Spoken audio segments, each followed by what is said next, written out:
Good morning. Today is 5th of June 2025 and we're going to be racing today. Today we are going to be racing at Geelong. This is the best map that I could arrange today. This is in Victoria. We've got 9 races today here. The ground reading is soft and the last finishing mile from the last bend to the finishing post is anywhere between 360 to 400 meters. We've got different variables from different sources, so we'll take it about 360. So that's 360 or 400. That's the last finishing mile. It is going to be anti-clock direction, and this is where we're going to be racing today, and we'll see what we can do here today. Welcome to Grandstand, and we do horse racing 5 days a week, and we do that in 2 steps. First, we try and identify the best horses through physics, mathematics, a little bit of understanding of horse racing. And once we have identified the best horses, that's when we take a look at the horses at the paddock or the gates when we get the live stream from the paddock or the gates. If we find that all the horses that we have chosen are looking good and good to go with, we stick to our picks and place our bets. But if we find that there are better horses at the paddock and there are circumstantial changes, we often step out or we make changes with our bets. It's horse racing, so we need to be vigilant. We need to be making decisions that are worthy and in favor of us. And that is exactly what we try and do. I've got 3 tabs opened in front of me. The first one is where we get to see the races. The second one is RaceNet, where we take a look at the odds and the scratching. The ground reading has been it's got modified. I think it's become good or soft 6 still. And then we have Palmerbet. This is where we take a look at the official winning numbers when they come out with the official winning numbers. So that's all that we have, and we'll see what we have with the feed. No feed yet. Well, we'll get the feed in some time probably.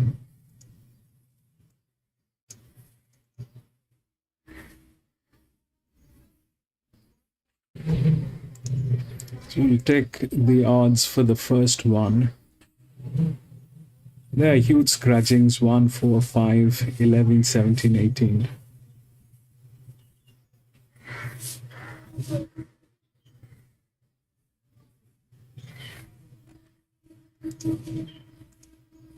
(16 to 6 and 12).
Devon, welcome back, Devon.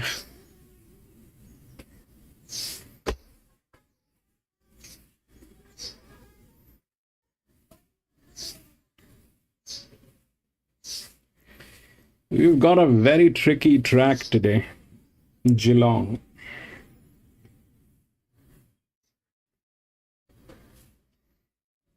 Day's been good. It's about my clock is a little weird being here in India. To do this stream, I need to wake up at 3 in the morning, or before that. I generally wake up by 2:30, 3 o'clock in the morning. And then the stream continues till about 12 p.m., 12 in the afternoon, my time here in India. And then again, by 6:30, I have my work, which is the Eastern Standard Time. So that continues till about 10 o'clock, my time here in India, 10 p.m. So that's more or less my day, my friend. That's more or less my day.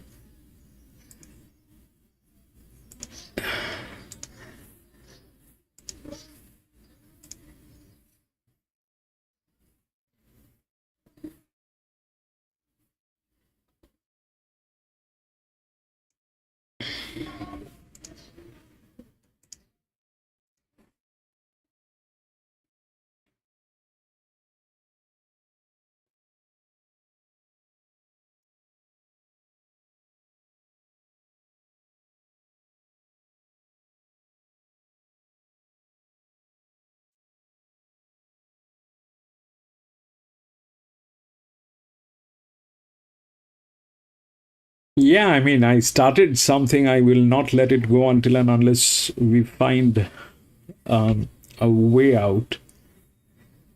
The problem is, Devon, that, you know, there are books. There are books on cooking. There are books on cricket. There are books on boxing. There are books on any subject that you want to look for. Even, YouTube videos, guidelines, standards. This doesn't have any reference. There's not a single book written by any of the official handicappers who has ever handicapped races anywhere in the world. There's not a single book. There are books by punters. There are books by punters. What they have done, how they won. That is there. But there's not a single book, there's not a single piece of clue or reference on how this is being done.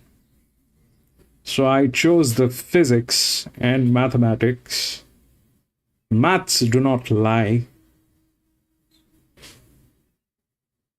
But yes, it's not an easy journey. It's not an easy journey.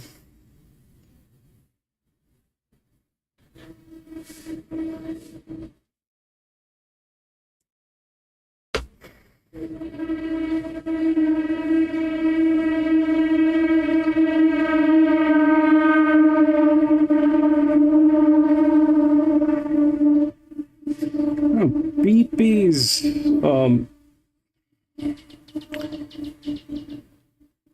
so the thing is, Devon, we've discussed this many times here in this channel, that it is like a, horse racing is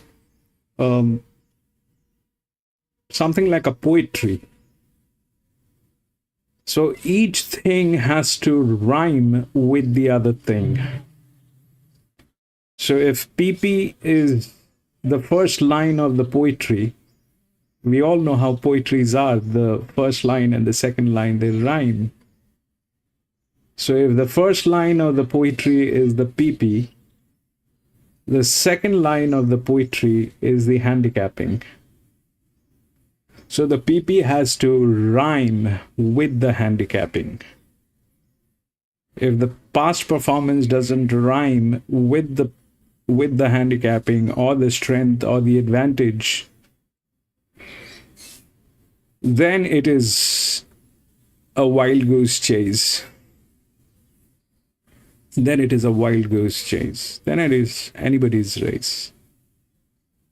And the biggest problem is that we still don't know when it is rigged and when it is not.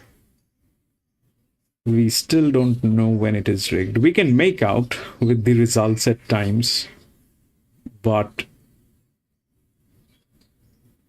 that is still there.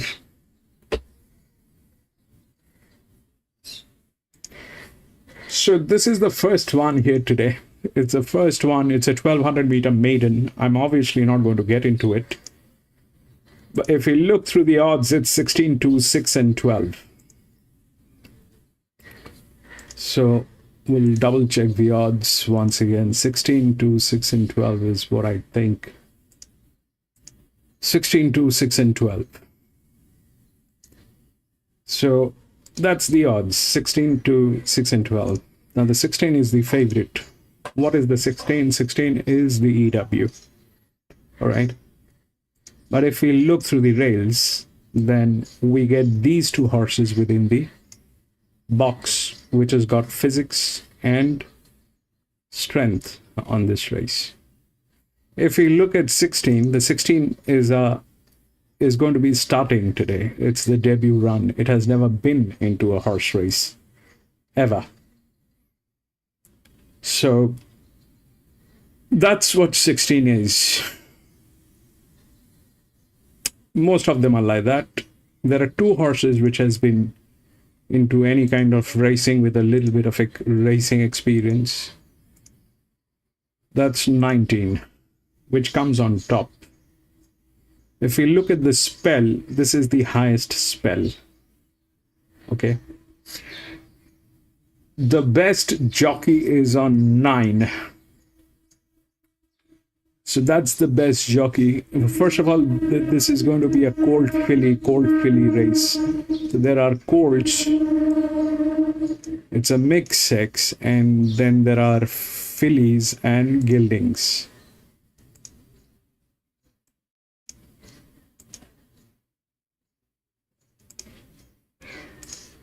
Rest everything is filly. So the 16 is the favorite, which is a gelding, well within the rails, got advantage, got management going on.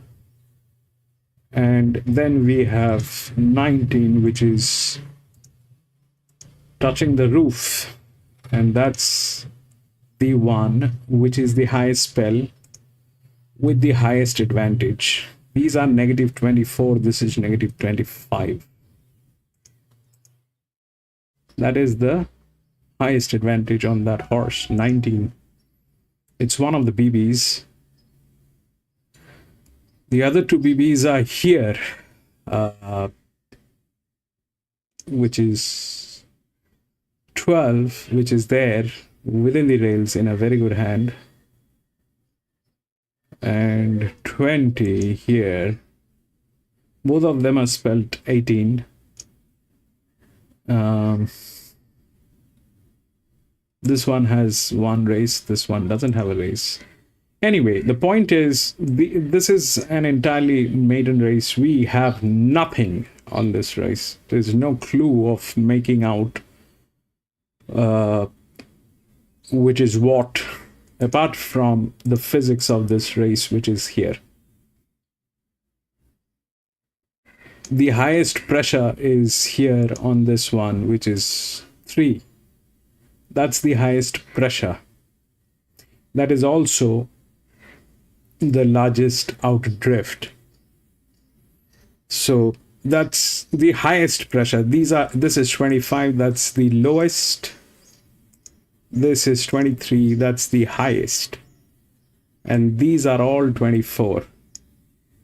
So that's where they stand. We know this is more or less the second horse pool. It has to be here. It cannot be here. When it is here, then it is a difficult proposition, but when it is here, then it is good. So that 3 is definitely a check. That 19 is a check. The other one in between is this one, which doesn't have any strength or anything. It is one of many horses which are there, which is number 20, but somehow that one also has one race, and that's the reading that we are getting. We'll see how it works, and that 20 is also a check. So generally, when it is like this and we don't have a linear, this generally is the linear, the 19. If there was a linear, this would have been a linear, but this race is not handicapped. There's no handicapping on this race. There are fillies, and then there are geldings and colts. There's a little advantage, there's a little disadvantage, and that is how it is all there. But if what we have seen is, if this is what the case is, that 19, I mean, that becomes the linear. This is also the highest spell and highest advantage. We'll see what they have to speak about 19. but the favorite is 16, and that's what has happened. And we'll see what they have to speak about 19, 3, and 20. But I'm not going to get into it. I am not going to put money on this. We'll see how it works.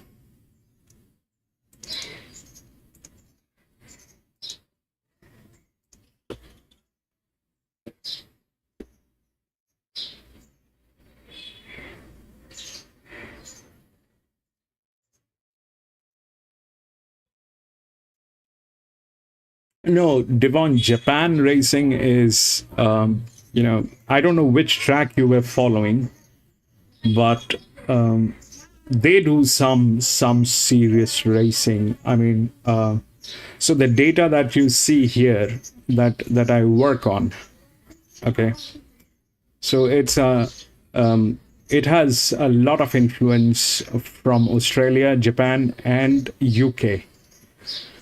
So whenever I have a situation, I match it with the racing that's there on the same distance, on the same benchmark in Japan or in the UK. I used to take in France as well, but of late that I am not able to do. But Japan is a place where they know their job. They know very well what they're doing. They know exactly, they're very sharp in this. They're very sharp. So what I do is I match the handicapping with each benchmark, each distance in the UK and Japan. So that's how I've been gradually moving. It's not a rapid action. It's not like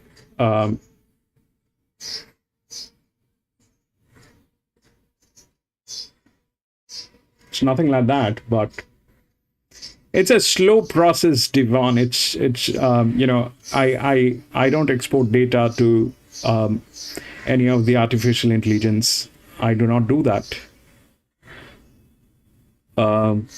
There's nothing to do with AI. It's a very old school mathematics. That is why there's a spreadsheet. And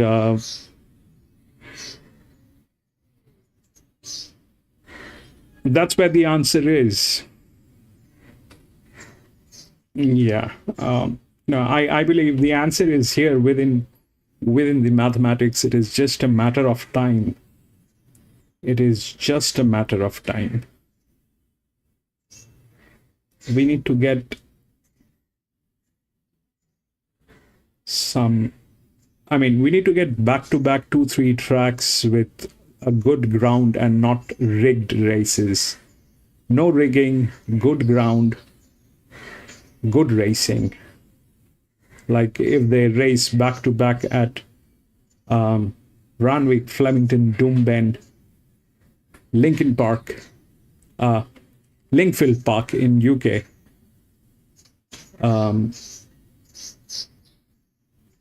Back-to-back racing. That will give us a lot of insight, but that doesn't happen. What happens is today we have a good ground, tomorrow we have a heavy.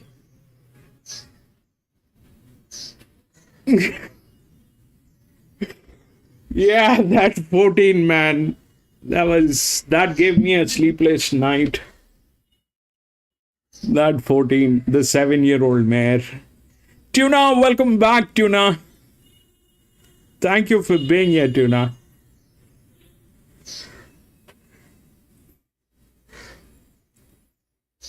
So yeah, we need to do this in a way where we get the references. And there's a lot of variables, Devon. This one is probably a 360 straight. we're not able to race on a 360 continuously or a 400 continuously with a good ground. If today we have a good ground, tomorrow we have a heavy 10. How will that data match? And how will you validate that data? It has to be back-to-back same condition. That unfortunately is not happening. But yes, we'll have to wait for the right season. We'll have to wait for the right time. That will happen. And when that happens, 1 week of good racing, that's what we need. 1 week of absolutely spotless racing. Top tracks, good ground, 400 meters straight.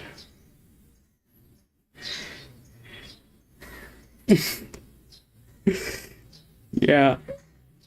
Fingers crossed. Okay, that's our track, I believe.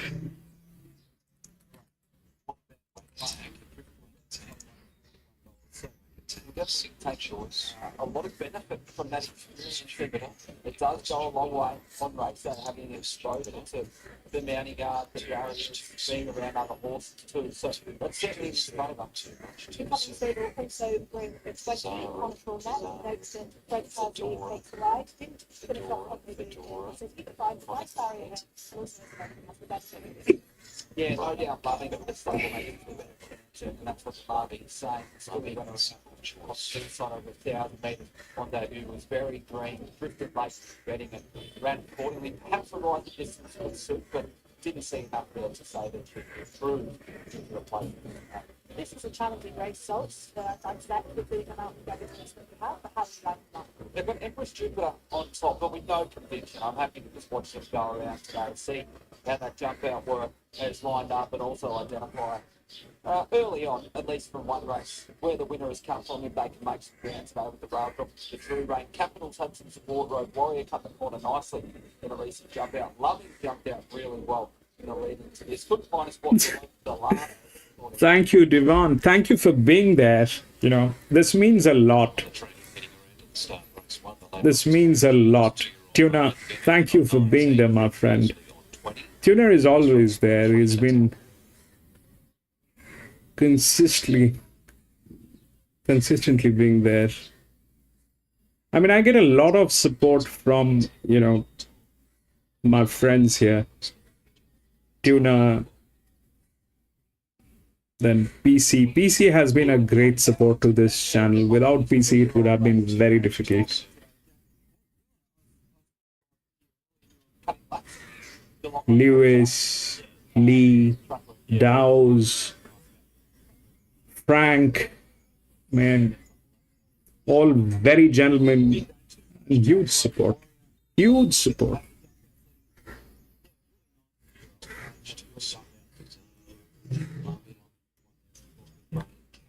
I thought a bit more so it's going to be like smaller than one. Otherwise, the door. Maybe this have a break. For other key runners across the program today, the next race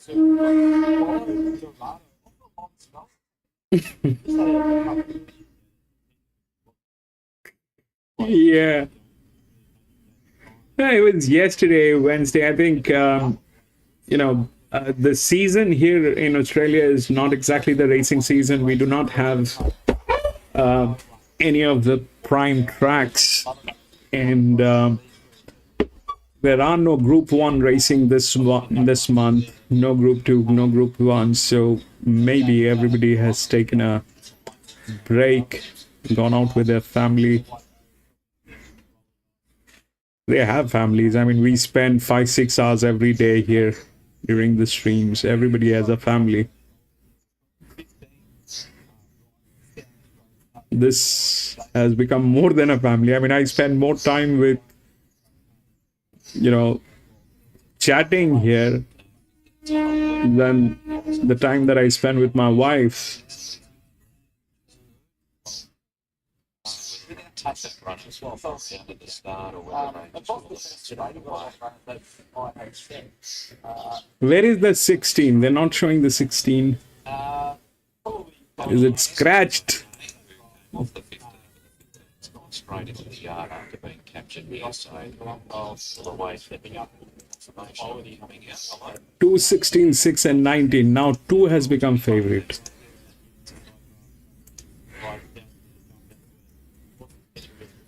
2, 16, 6, and 19.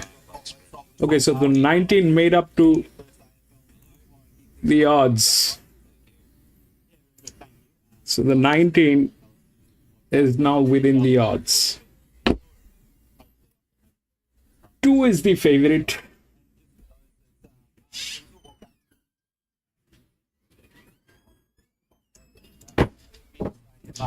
We wish you all the best. A lot of hard work has paid off as well. Hearing reports that, guys, cameramen have been sent to Flemington at 5 a.m. to field track workshops, and that's what you get your running in as well. Always got to, So 15's been cleared from the track, and I believe there's no issue with Maloney. He's getting a ride in the BTR. but I don't want to Vehicle which is behind the gates. Yeah. And then Thanks just for your started time, the mate. Today. Good luck Saturday too. Thank you. Great to hear from Jack Howard there, and yes, indeed, from all of us at racing.com. Feel that luck for this weekend. Just an update on the 15 officially scratched. So that was a wrong poll because right now the odds have changed. 2 has become the favorite. Just circling now after that slight delay to proceeding.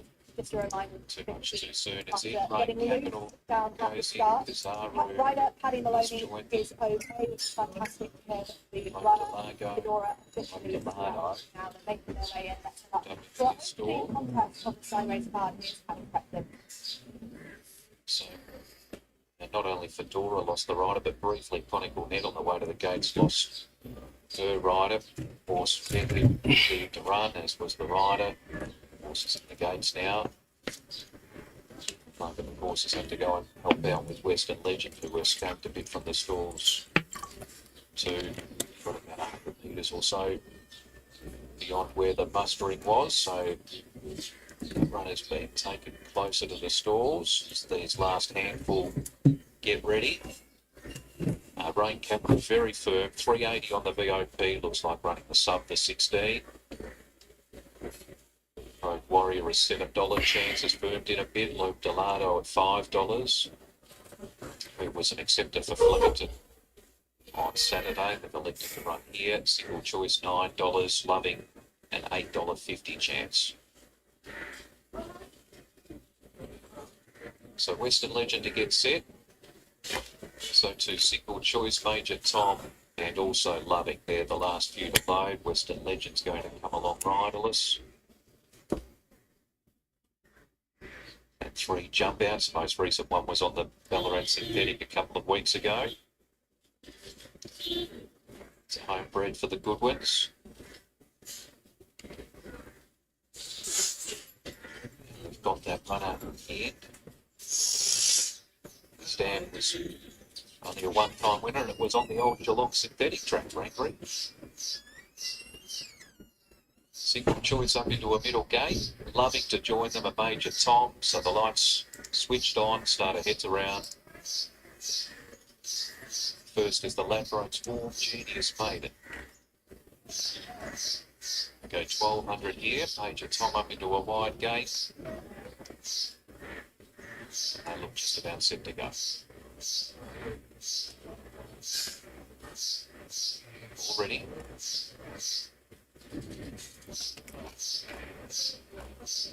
Signal from behind.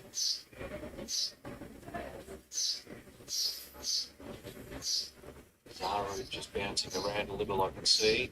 Goes towards the barrier. It's wanted across for the assistant starter, so Zara was sitting in a neighbouring gate. Western Legend, I'm hearing Western Legend is played up number 9. Zara is at gate 4, so adjoining gates there. So Western Legends a $41 chance. Have been agitated behind the gates and taking a while to load. This one is going to be bedded now, the 9. So he's on the move. Good experience for a few of these.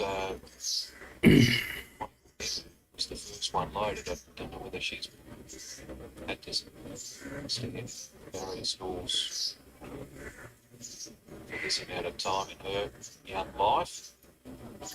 Several others will be in the same boat, of course. The Western Legends right to go, and is loading. Starter heads back around. We'll see if we can get them going this time.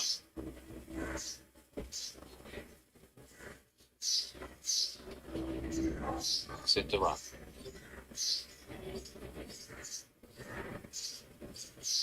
Ready?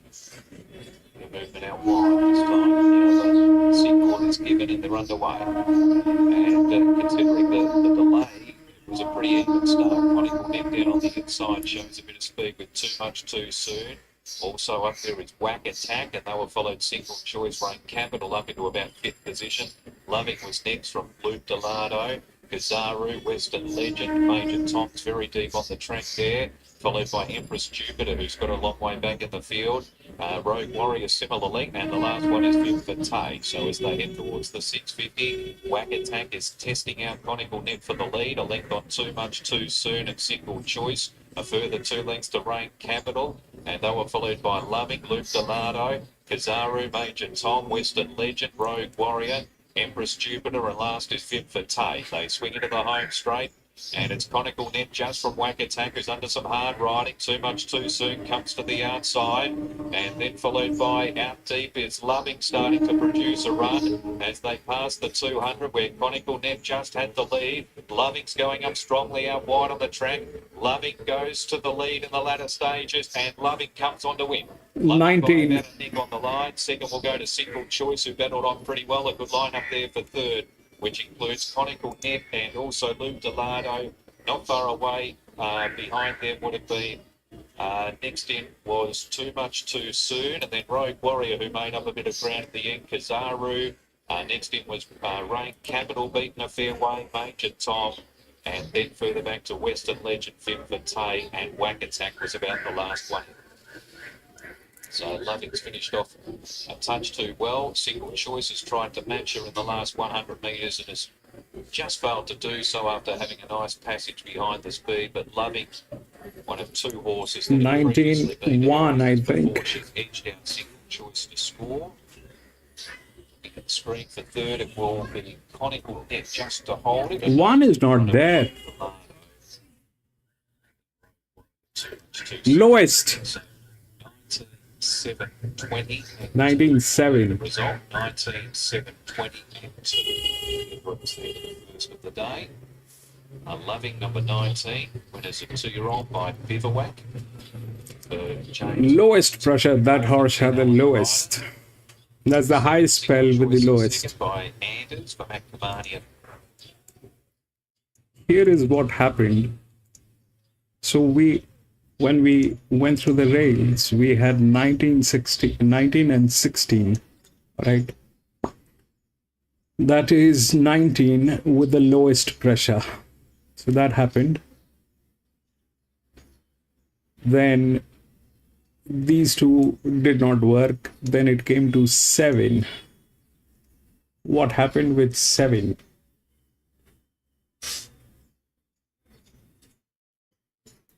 Okay, 7 was one of the EWs.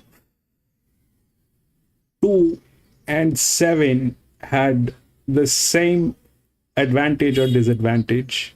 They're the same horse, identical horses. But this one was tailing this one. The neighboring gates, and they are wider gates. So that is 7. Then what happened? 20 and 2. 20 we spoke about. And 2 was the favorite.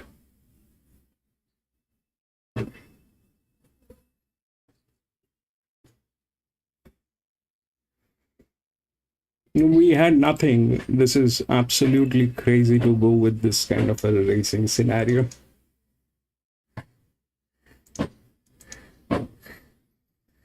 All right, we'll go to the next. If the next is also the same, I'm going to step out. I will not get into it. 3 and 12 has been scratched.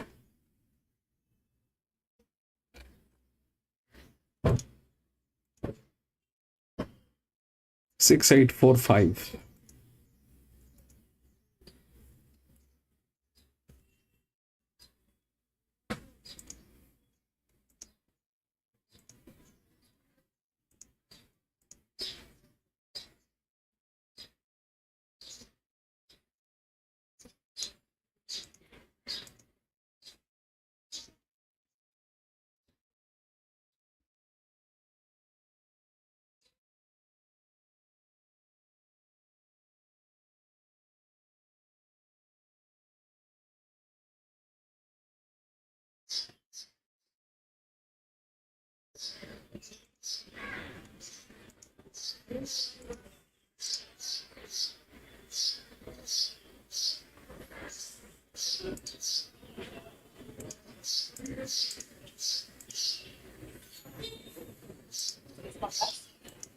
What the race audience game I shouted it, the replay, but team who was confident in strong race.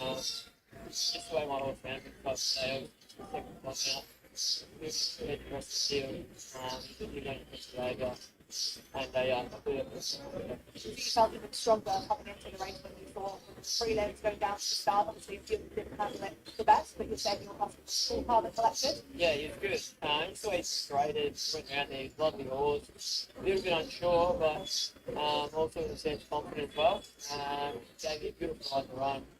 Made my job a lot easier. Followed the right one, and yeah, I think having that start I continued. Definitely went. With a number of debutantes in the race, it's hard to come in with a plan. You never know how others are going to react in running there. Did it go as you hoped? Well, it worked out better than I thought. I was a field of 14, all unraced, a lot of form going through, so I just been out with an open didn't look like he did basically trouble, and like I couldn't gain it for this one. How do you think the 1200 metres going forward will suit this guy and stretch out in time? I think we'll go up the trip. And it'll be 6 going good, like going to the grade, but it'll be about 14 and then maybe First use of the track, how is it? Beautiful. And lastly, you're in fantastic form at the moment. Nice ride today, nice ride Saturday. Anything particular you're putting it down to? Just pretty consistency. Over the last year, I've been quite consistent riding. Like, I've riding 1500 grade, so just something down, trying to stay consistent, just keep riding. I'm really good support from everyone, but then Troy, in real life, really gave me a good Geelong and got to go again. Yeah, I really like to say thanks for that. Well, continue. Well done. Ben Hannon, our winning jockey in the first at Geelong. A quick break now on racing.com and catching up with Owen Wolf on the other side.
Brand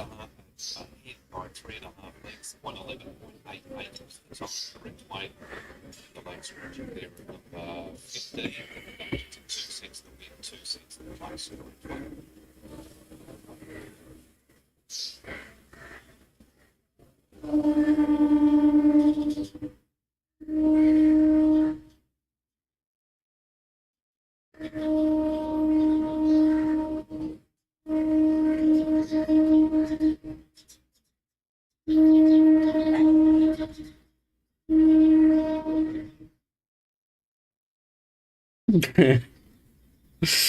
Yeah, we've got 9 races today.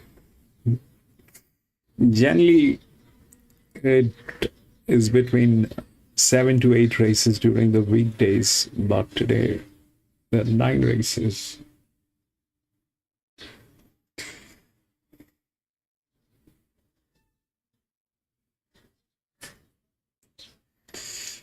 All right, this is the second one. If you look through the odds, it's 6, 8, 4, and 5.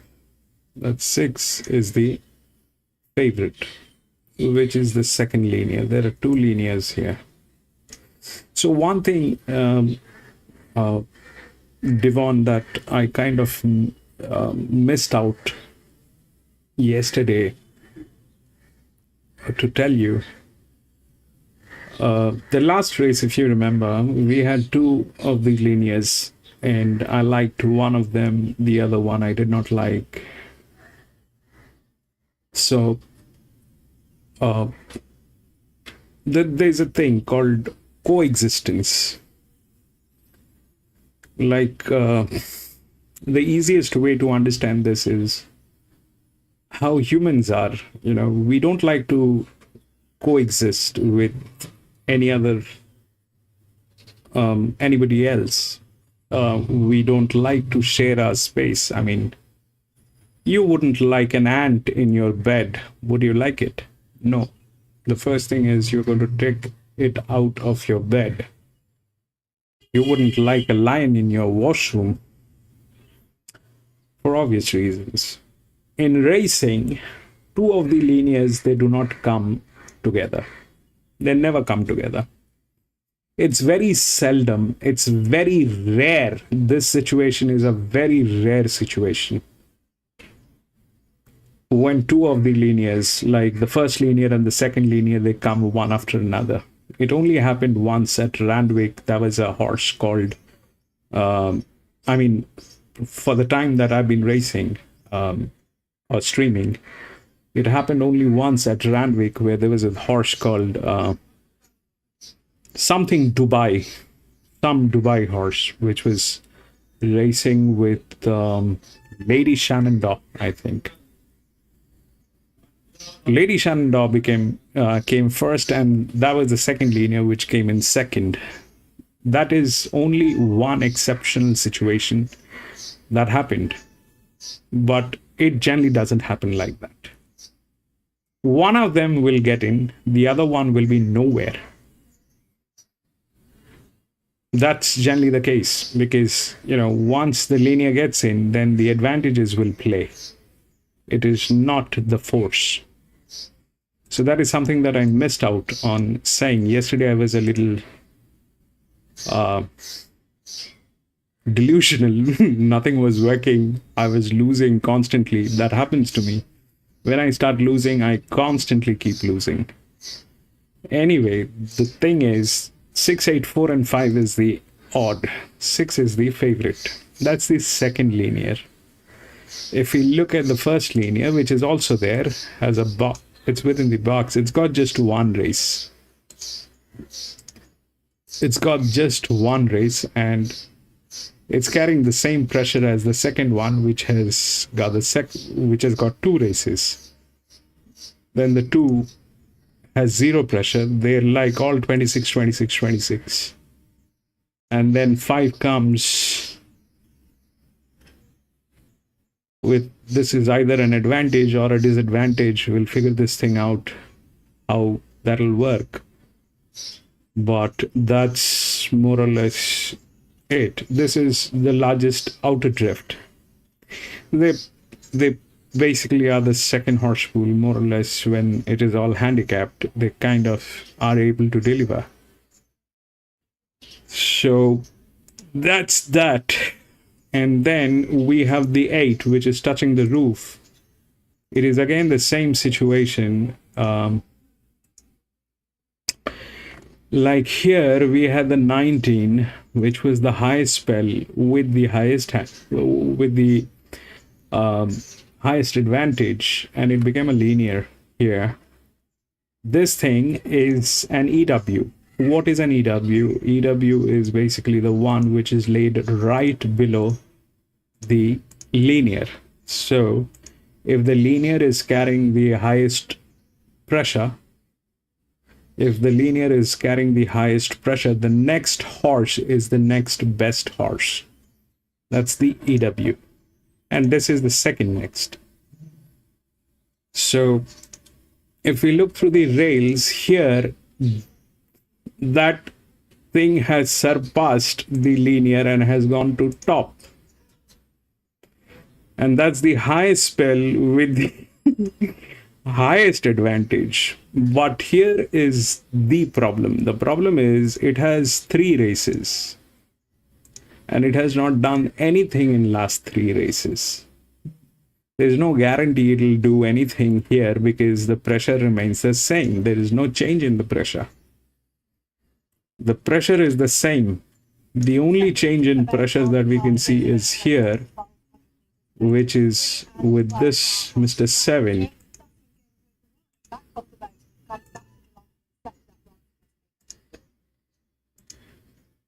The only change in the pressure is here with Mr. 7. And that 5 is either with an advantage or a disadvantage. So that's the change of pressure. And that is here, which is an advantage or a disadvantage. So this one was a tricky one. Here we did not have anything, but this one had just 1 race and it did nothing in the first one, which is accepted. It was the first debut. The debut is like a debut. You're not supposed to expect much of a horse in a debut. But here, this one had 3 chances. It did nothing. Today, it has huge advantage. But what is the guarantee that this will deliver even today? Because it has not done anything in last 3. It doesn't need this side of the rail. It is an EW. So this thing can go from anywhere.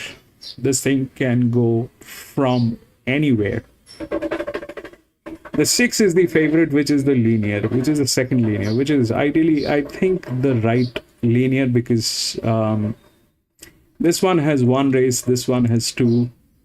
The pressure is the same. Definitely this one will get the preference because it is still aware of what that pressure is. And this thing has been to this track. In a good hand also. It's not extremely bad. The best hand is here, which is 9. But that's a debut. We don't know what that will do. But the question here is, will the 8 do anything good today? Or the 8 will remain exactly how it has been and not deliver? So that is a bad idea to go with 8. It's got huge advantage. There is a chance that the 8 might just, knock out everybody else and, does that thing. There's a possibility of doing that, but that's a chance because it's a horse which has 3 races. It did nothing in last 3 races, not even a place, and the pressure has not changed. The pressure has remained the same. The 4 has just 1 race, which is a linear. This one is a linear 2, but that's more or less what it looks like. The 2 is without any pressure. It does not fit any bill, apart from the fact that the 26, zero pressure, and the curious one is the 7 where the pressure has been dropped, and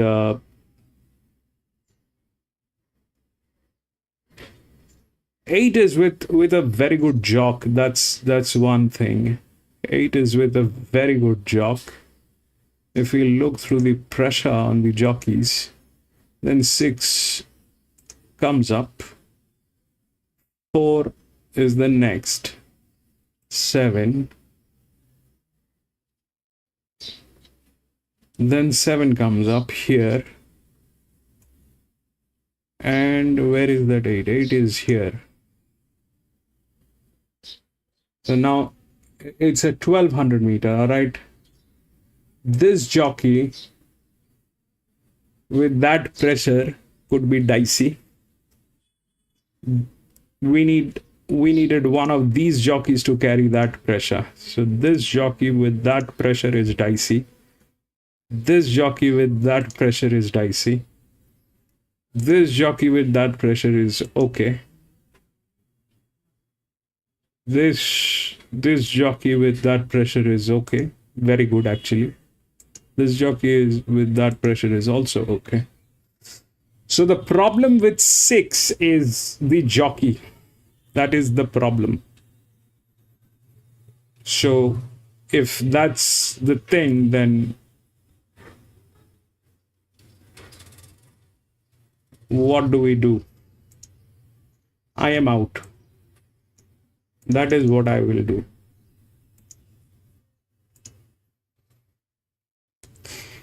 Lee, welcome back, Lee. One win, Waga.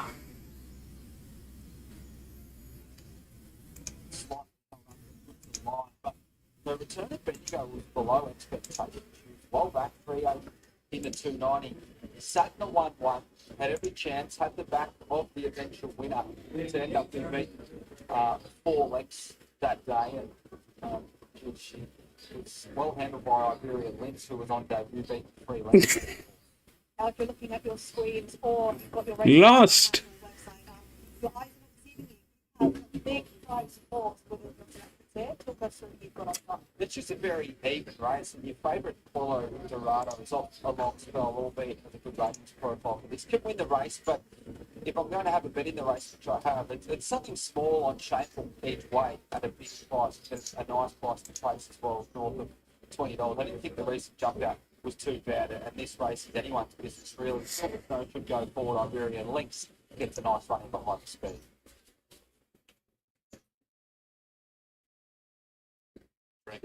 Against the Geelong Chamber of Commerce maiden race 2. The scratchings at 3 and 12, which is about 2 minutes away. Now 9 is a color. Where is that 9? 9 is in very good hands. It's a color. Sorry. Here with Will Evans representing Liberty Park. You've got Cressida Craddock's from the inside draw today. Got the blinkers for the first time last night. I didn't reckon it helped. Sort of got swooped all one out wide. But something that very the horse ran and second pass down. Very super. It's on the pole. They don't too much speed. They've got the Kobe. The leader wants speed. Hopefully it's this game. So you haven't given him an open ball today, but if nothing wants to roll across it, and you do lots of front with the railback's position, you have to take control of the race. Oh yeah, ideally like to follow something, but yeah, I think obviously it does so not the waste barrier once. The horse knocking on the door. They will have quite a few scratches today, but you do have Lockridge going around in race 3. It's a big gamble on that 8. It's a big gamble on that 8. There's no guarantee that the 8 is going to deliver even now. If it is a mule.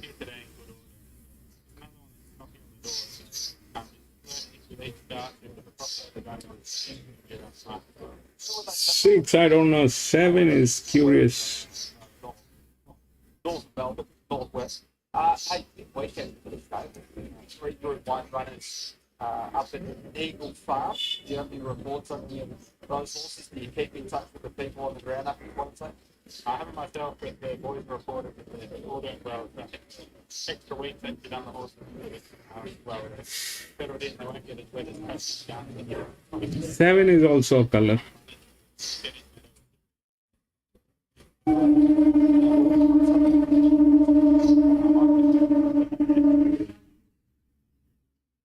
You don't all get together at the table and watch it if you're off the roster. Yeah, we might do, but if we get everywhere, people farmers might do it. We'll just keep that equipment and celebrate throughout the week. Yeah, there's a bit going on from there. What's the whiteboard like at Lindsay Park there as well? That's looking through the nominations. Who's in control of the whiteboard and how long do you run out of water for the bus? Slight delay. Farm in the office trying to work that out. Pretty hectic, but do a great job. To play golf.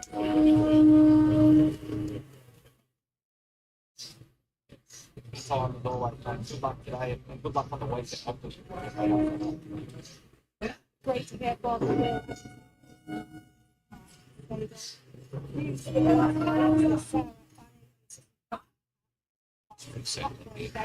Taking back to New Zealand is not young Walker, so Hassel Adams was big head traveller in 3 races out at Hackney on Monday, taking over as the 16th trainer there. Will Evans, of course, so knowledgeable on all of the stable runners, perhaps most well known to the viewers at home as the second of the brilliant right side. Interestingly, one of Brisbane's right side owners, Tyson Hunter, has a number of runners at Geelong today. Trainer Gary Ledgeford. So good luck to them there. They're now making their way into the barriers now ahead of our second event on here. Let's head up to First couple of motor Presocratics and also the race favourite Quello Dorado are in. Silver Snow, Sussex Duchess have also made their way up into the gates. Debbie Deload riderless, it seems Shameful might be the same. Resettling's included with the 8 for Hoven. The riders back on board there. Henry Links comes along. Louis 5. There's a possibility, Louis. Lee. Sorry. There's a possibility the 5 is there. Rawhide at back of the boat has moved in, so we're down to the last few. Shameful, Money Moon, and Furhoven. Shameful goes in riderless. Starter heads around. Furhoven being led up towards middle gate at Money Moon. Second start for her, taking the nose roll off. She's about the roughie of the race, so 150 to 1. She's the last one to move in. The Geelong Chamber of Commerce maiden race 2, 1200. Already. And stand well, starter presses the button, they're underway. And out well was Presocratics along with Silver Snow and Iberian Links. Back of the boats, not far off them. And just easing in behind them is Bajani from Money Moon, Shameful. Next to the group is Verhoeven. And then Quello Dorado, who's just worse than centre field into this first turn, ahead of Sussex Duchess. Debbie is second last, and Lady Rawhide is the last one. Iberian Links a narrow leader, 800 to go from back of the boat. Silver Snow just a little hesitant to take a trail behind the third, throwing the head around a little bit from Presocratics, and then out deeper is Shameful. 1.5 further away to Verhoeven, along with Bajani, and then Money Moon. 2 lengths further back, Quello Dorado, who's got a bit of ground to make up and a number of runners to pass. Sussex Duchess towards the tail end of the field with Lady Rawhide and Debbie. They swing into the straight. Iberian Links had the lead from back of the boat. Silver Snow produces a run. Presocratics gets room. Verhoeven sneaking through along the inside. I hope as well. Bajani out deeper. Iberian Links joined by Presocratics. Verhoeven got chopped down for a run. Presocratics hit the lead though in the last 100 and started to draw away. Presocratics on 5-4. Links and Sussex Duchess. A late forced to run home in the third spot, just in front of Verhoeven, who was a bit unlucky not to finish. Lee, beautiful Lee. That was brilliant. And then Lady Rawhide with Debbie, Money Moon, and Silver Snow weaving down the last 200 and was amongst the last. Presocratics, barrier 1, key factor there. And a lovely It got in, baby. Top of the home straight, quickly wore down Iberian Links and is drawn on strongly to win number 5, by Kobe Jennings for Lindsay Park. Iberian Links after leading will hold on to second spot. Sussex Duchess clearly the best of the back mark. 5-4, then what? Long way back. Getting through the pack into third spot. Fourth will go to Verhoeven, who tried to sneak one more run up against the inside fence. Watch the head-on just got chopped out about the 200-metre mark. Probably cost itself in place. 5-4-14, 8 the ignorance. 5-4-14-8. The winner, Fraser Granics, is a 3-year-old ridden by Valencia Park and Kobe Jennings. 5-4-14-8. So what happened? So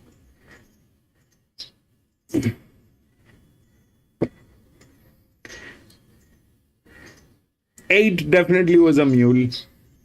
There's no point talking about it. 8 is a mule.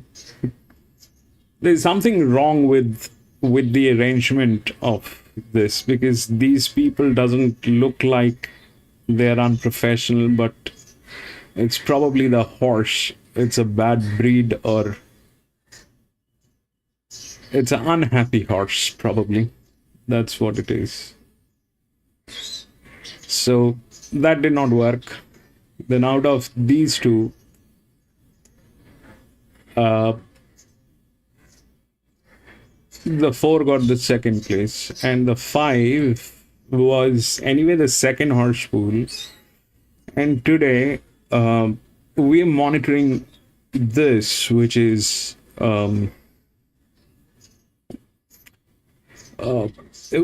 this is so there's a benchmark and there's a handicapping. So till yesterday we were not doing this, but this is very premature. This side of the game, this is very premature. We are going to take a look at how this works. So we're comparing this. So we know that we've gone a grade above here. This is a grade above. So what happens if it goes a grade above? So we've done the handicapping on the basis of that, and we should be getting some reading here, which should give us a little bit of idea. So if we see that 5, that definitely had some reading and it went through. But this is very premature. We are going to work on this and we'll figure out. And then the 14 was the another one, which was, so if we look at the smallest, 8, 14, 8, 14, 10, 13, 11. All of them were negative 58. The thing with 14 was it had one of the highest advantage plus one of the best jockeys, and it was an EW.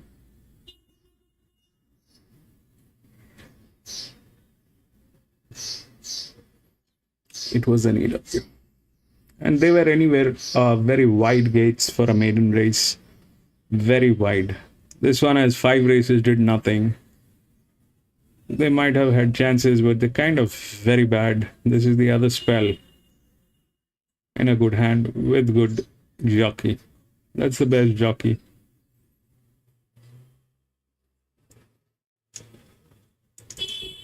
We go to the next 3. 2, 3, 9, 10, 15, 20.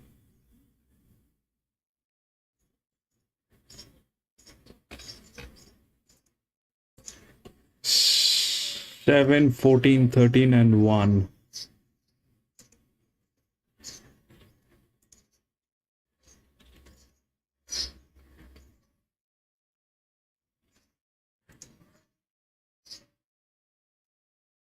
Five, 4, 14. Yes, 5, 4, 14, and 8.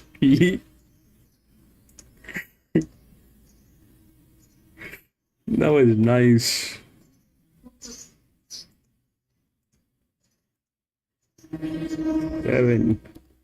Change.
All right, this is the third one here at Geelong. If we look through the odds, it's 7, 14, 13, and 1.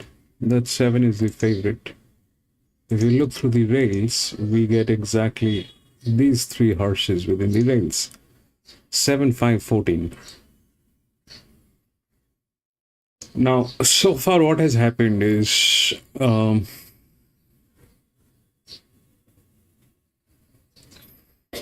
whatever has happened there has happened, but this is a new one.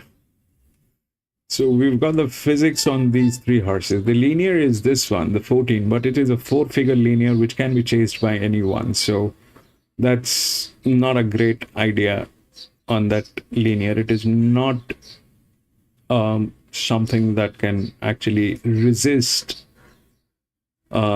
or safeguard the interest of winning. This is not in a position to do that because it's a 4-figure. It had to be a 3-figure like this one with balance, but it is not. It is a 4-figure. So that is definitely a problem. So in that case, anything is possible. Now the 7 is the favorite, which is a neutral. It has been put as a neutral, but it's one of the best BBs. The problem is definitely, again, the jockey. It's a 1400 meter. We needed one of these guys to be here, but this is tricky. However, this thing is touching the roof. There's definitely a possibility that it will get through. The one in question is this guy, number 5. Number 5 is a very questionable thing because they kind of are the same spell, and this one is like that and has advantage. It is well within the rails, got the physics, and it's pretty much neat in there. So it's not something that can be ignored. All these 3 horses are in here. The 5 has advantage within the box. The other possibilities are definitely the EWs. They are the smallest. If we look at them, they kind of have God knows what they will do from those gates.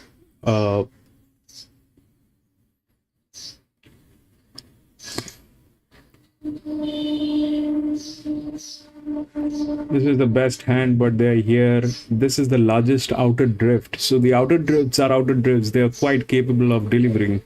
You've just seen that. This is like, this one also has a league race. It was qualified. It's got 3% pressure on this. And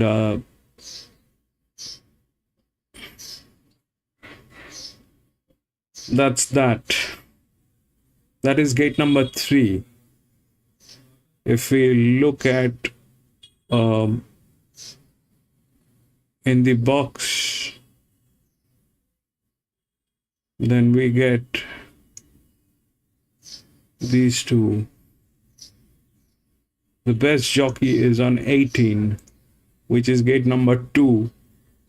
That's the best jock. And the best hand is 11, which is here from gate number 4.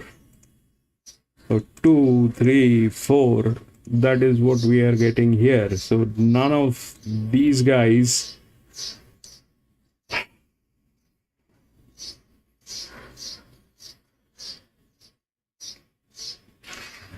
you see 18 is the best jock. Okay, 18 is the best jock.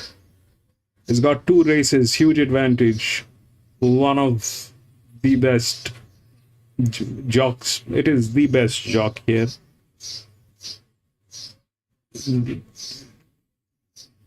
One is well within the odds, which is the largest outer drift, which is anyway the second horse pool. And 11 is the best hand, which is gate number 4. So the story here is very strong. The story within this particular range is very strong. Apart from that 17, everything is pretty much neat, strong. Here, what we are getting is that 14 has a good jock. Okay, the 14 has a good jock, moderate. Okay, not the best, not the worst, but it is from a very wide gate, 1400 meter. But these guys are from very wide. 7 and 5 are well within the box, within the rails. 7 is the favorite, which is a neutral. And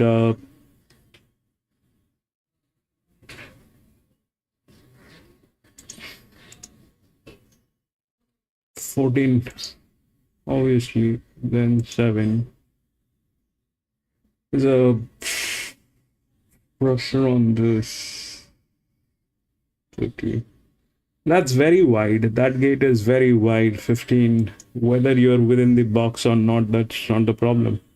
The 7 is okay, but it is a neutral. but it is a neutral. Here we have 16 from 1, which is one of the drifts, but doesn't look like this guy is going to do anything. It's one of the worst horse. 18, 7. I think I'd like to go with the if the 5 doesn't get tailed, I'll go with a coffee on 5. That's all that I have. That's all that I have. This thing cannot 14 is the linear, but it is a very exposed linear. That's difficult. 7 is the favorite and neutral, so there's no point for me to go with 7. I mean, 7 is the favorite. You can go with the 7, but the one in between these two is the 5, which is there, very much there. It is there. Somehow it is there. It is the same spell and with advantage. With the physics. The jock is not good on 7. The jock is not good on 5 either. So it cannot go on jock.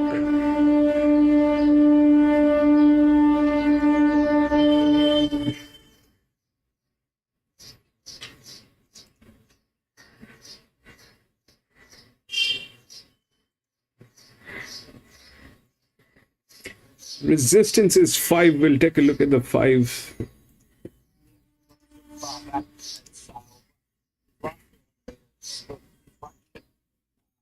As opposed to, or in reference to the rest of the program, actually wasn't bad, but we didn't take into account that the horse went back on a slow speed and did that earlier work. I think it's been an advantage by rise in the 60 ran through the line, but being slow away through possibly going towards that. He pays Jockey Cody Jones a nice victory in our previous event. They once again unite for 5. There was a full reference race when he comes through last start at Handicapping, and was sharply rising third up from 11 to 1400 metres. He got back, made good ground to the line. The runner up of that race, 24, should have won the race, Sean Bendigo. And Wayne Simpson has been another subsequent winner in a place through that race. Well, so a good form reference stage at 1400 metres today. 6, no break with you, is a 3-year-old grey girl from Doomben training on Tabra. Had a couple of jump outs here, both of those made a first captain and stayed a captain on the jump out too. Both of those a little average to the guys. The 7 is Rocco's head representing training really well. This girl had a good run, just missed with it. Yeah, this is an improved run off what they showed in his first preparation. When he break at 14.7 after taking time to get there. The first preparation, and he chased a slow tempo, but his last 400 metres sprint was the second fastest from the program. The winner with that stroke around later today. Just had a far too soft there, but a good gap back there. The 8 of each of its two stepped up to the 200 metres, having played with first up for Don Sutton. Her form a bit of a hero day preparation. Her return at Geelong was her best run of her second up over 1100 metres last step. So you need to see her through again, but she faced the breeze there, racing forward at Geelong first up over 12.3. You have to be extended beyond that of the last step. The 9 and 10 are both strapped with Buffy on to Kieran Carr's 3-year-old filly here, the 11th one pro. This filly was used for He had a couple of jump outs in his first play for his race. Down the track on a heavy centre from AR Valley. I think he could give that for not handling his surface, but was beaten 9 lengths at start. So the jump outs leading into this is awful. Just an update from the series, the protest that we mentioned just heading into has been dismissed. Numbers remain as changed. We move on now to 12. Solvency represents 10 of this filly is on debut and a half 6-minute body space. She's had a lot of jump outs this year. I dare say she'll probably be one back from the white ball today. I'm going to be back from the washroom in a jiffy. Still a little bit greener, you'd expect, but What's your line there with what? Don't see there as a different lines today. The 13-2 cube is in something racing corporation. It has different listerized together. Yeah, that's that good form race won by Volkswagen, Mazda, and Caravan, which produced a couple of subsequent winners and some places as well. So, no good serious part at the top of the straight. So, you could argue that 4.2 that speed margin was a little bit unfair. No way to make it arguably sort of closer and still place. It's got a wide draw to win today, though. Willamere Angel is a 3-week place after including the town loss preparation. Geelong has a start. Yeah, another one that also has a wide draw to contend. She drew nicely. First up there, took barrier 2, and Geelong over the 12.43. Just unfortunate that the race went around her, the leader kept switching, and she just got forward in the run and had nowhere to go. If she got clear, she's in the finish. She can definitely be an improver. She's got some races from her first preparation that made her right up to a race at this stage. The Alexander Stable have scratched the 15.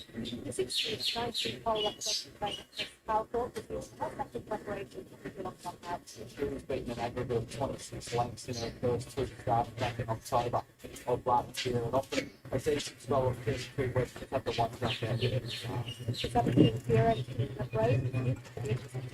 It's bad at the start to improving when it's a soft five surface as long as it of course really like what you said before we are upgraded 26 to a 5 Man, okay, I'm back.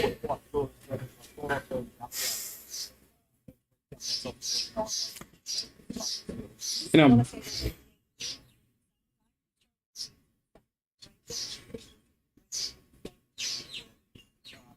couple of first preparation were quite poor, but a long way. Had some quite jump and plenty to look with it to be a massive Include our mountain items with 9 feet, including bear, grass, blackfish. Margin wise was less than 2.5 lengths from the last. Yeah, it did improve as well and start to stay at the 12. Has been slow away in a couple of races today. Those that go about is a bit of a wide draw. Has its work. or should we go with the 14?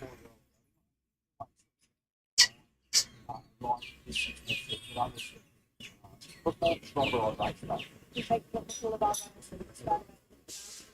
what are your opinions on this first? Cuban Dawn looks like a really great player. I like it just through the line first up over 1400 metres. Granted, you might want a little bit further, but I dare say they settle further forward from a low towards that. Let's go coffee on 5, man.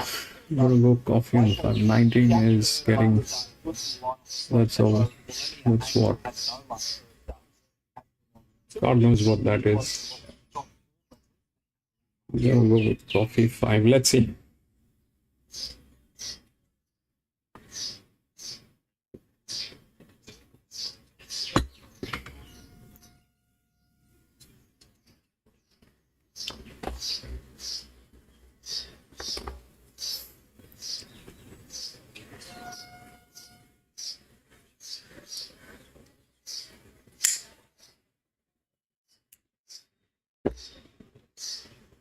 Thanks for the time. Firstly, why don't you tell us about what happened with the Fedora? The first stop was yeah, it's very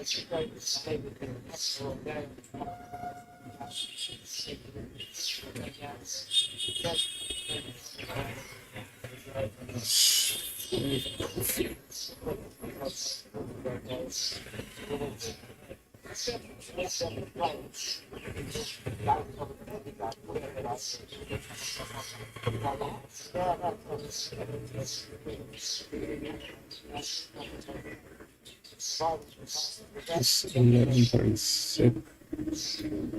I'm keen on the chance. You went back to that wide ball, some words for life, really nice. Yeah, it was some low catching.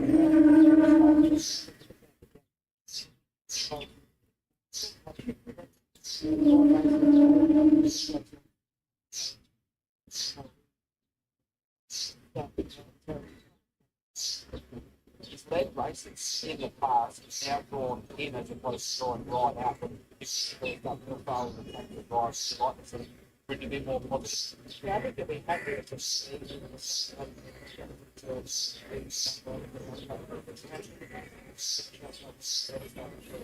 was thinking ideally this would have been 16 but it's 14 despite the fact that it's 2,000 metres is pretty good. Yeah. You have done that in the price. We see it possibly more anyway. So, my questions. Fingers crossed, good luck, thank you, Tom. Straight together later, from in on top of your stage 3 rolls on top selection. Let's head up to Adam Collection now. I don't think the well back favourite here now down to 260, just keep firming. As these runs begin to load, 19th hole is gone. Willie's Sunshine brought it down to 2, Cuban North down to come up in the 3s, and the one run was stable. They went back and notified that attitude is still much better today, but the settle much closer to the run. Lockridge has gone up into a middle gate, he scratched in the gates with the horse beside him. Played up in Werribee on Saturday. That unscathed, goes around here. Line of Trone is loaded, a beach in June, is ready. So there, along nicely, line of Joey. There, Grass Blackfish has got a wide gate. 2 cubes to load, with no greater view in Soul Mistress. And then the field will be ready to depart on their journey for the 3rd of the day. The Ladbrokes on Surge made it. Get them over to the middle gate. So that gets around. This last couple load. Just about ready at the 1400. Solomir Angel moved up into a wide gate. She's the last one. Now they're set.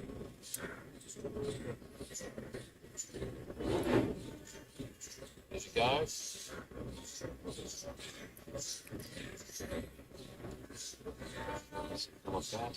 Run, baby. And they're away. Oh, one's come out riderless. The 14, Willamere Ranger from the wide gate.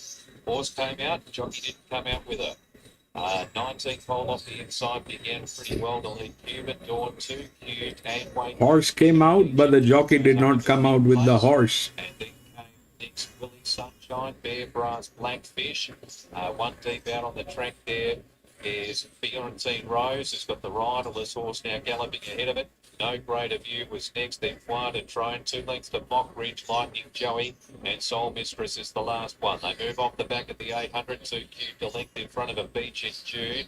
19th hole in 3rd, Waco Kid travels 4th, 2 to Cube at Dawn, Fiorentine Rose, and then came Willie Sunshine. Next is Bear Brass Blackfish, Flight and Trone, Mock Ridge, and then No Greater View, Lightning Joey, and last is Soul Mistress. So they head around the home turn, and it's 2 cubed just in front of a beach in June. Waco Kid about to get towards the outside from 19th hole. Further back is Cube and Dawn, and they were followed 19th hole, and Mock Ridge is about the deepest now. 250 to go. 2 cube the beach in June, a length off them. It's the favourite. Waco Kid trying to lift. Mock Ridge is finishing solidly out very wide on the track. A beach in June to the lead from 2 cube. Waco Kid, Flighter trying getting home late, but it's a beach in June in front, and a beach in June 1 3/4 to either Flight, Trone or Waco Kid. I think 2 cubed 4th, just in front of Cube and Dawn and Lockridge. All of those runners pretty close up.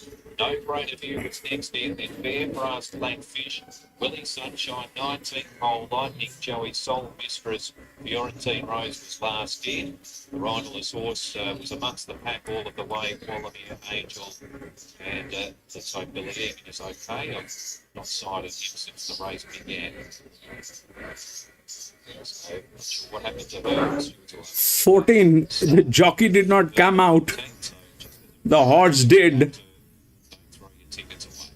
The jockey is hanging in there. Lewis, welcome back. She's gone a couple of places better today. Beach in June after sitting outside the speed. She's toughed it out well to score. Fighter Train will get there for second.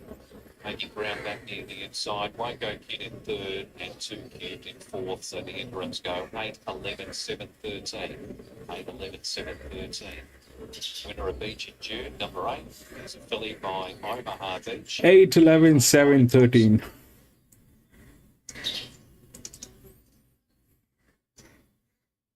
So nothing happened within the box.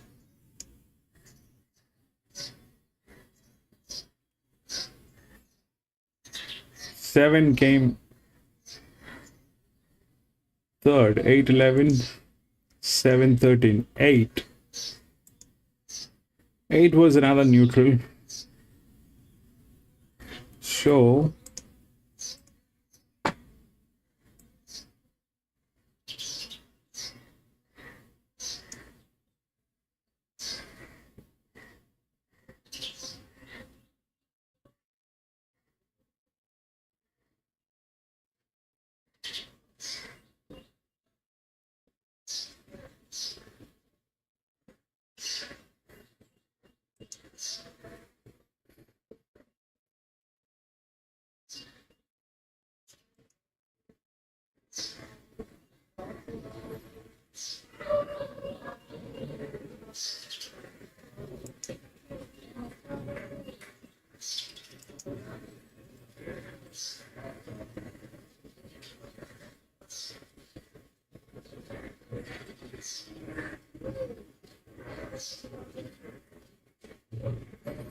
that is not an advantage.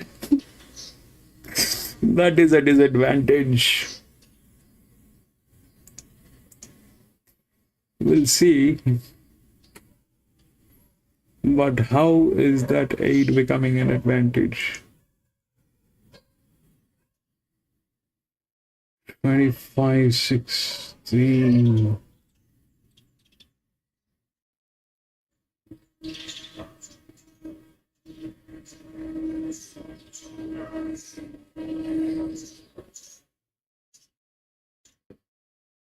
This is neutral, so neutral horses do have problems. This is also neutral.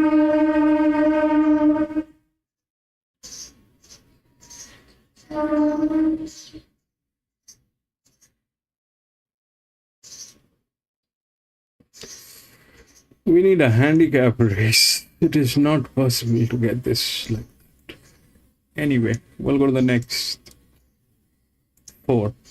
This is the last maiden race.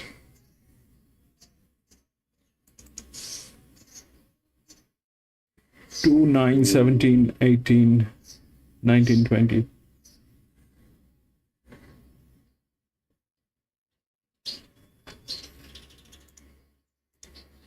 Eleven, 12, 3 and 1.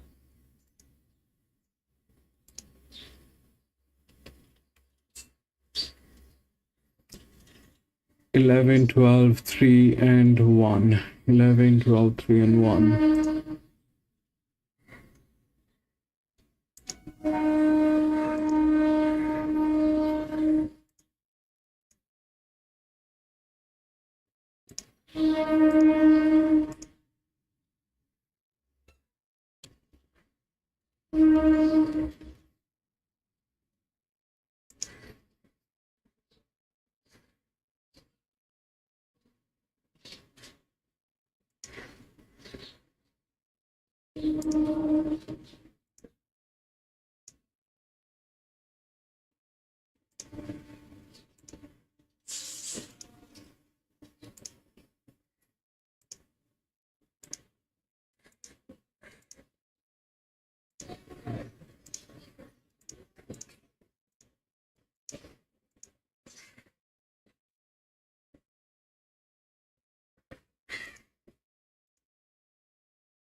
This is the fourth one here.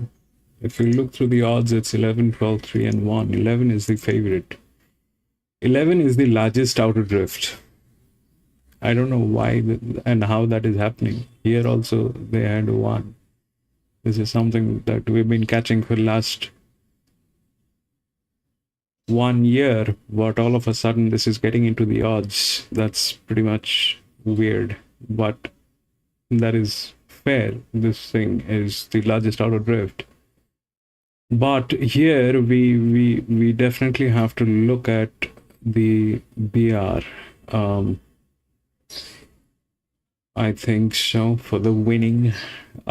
This is also, I mean, logically it is right. I mean, you have to have the linear plus the largest outer drift. That's logically right. That's logically right. But this one definitely lacks physics. It is coming from, it's a 348. That's a linear. It is coming from gate number 18. And, you know, it's not possible to get in here. The one that we have actually within the rails is number 8. We'll take a look at that. 8. And then this one, which is 4. 8 and 4. Okay. Now, one thing which is again so the first race, if we refer to the first one here, the 19 actually won because of this advantage. And why? Because it had just one race. All right, the second one, the 8 had the same advantage, but it had 3 races. It did not do anything, and we spoke about this is not possible. The third one, the 8 won. 7 and 5. 7 was neutral, 5 was with that. I made a mistake, but here this neutral went through because of these 2 handicappings. All right, this was handicapped lightly. This was strongly handicapped. They were all advantages, and this one did get through with that thing. It's a neutral, but that's what happened here. So that is the linear, but it is here. It doesn't have the physics to win this. That is not going to happen. This is the second linear. It is not possible. This doesn't need the rails. So 11 is the second horse pool anyway. That's how it has always been. But will it win is the question. If we come up here, then we definitely have. This is gate number 16. So the other one that is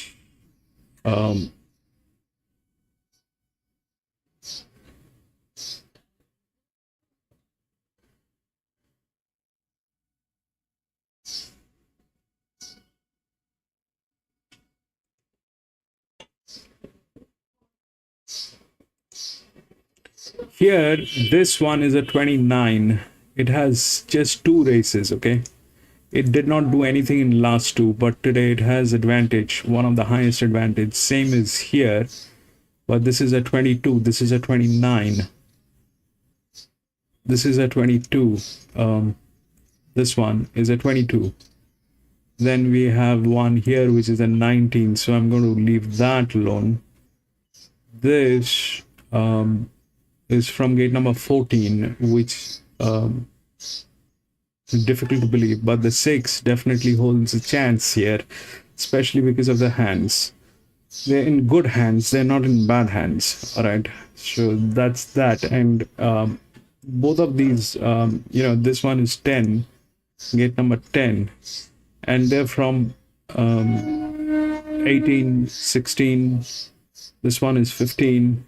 The other one, which is here, is 5. This is 4,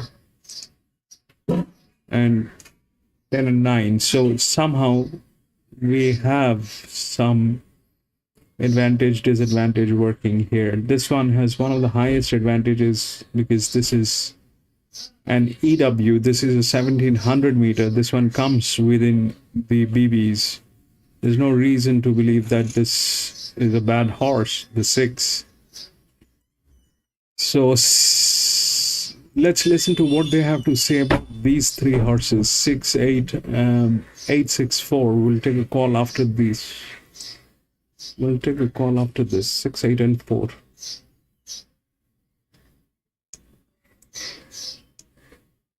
Six, 8, and 4. Resistance. Let's see.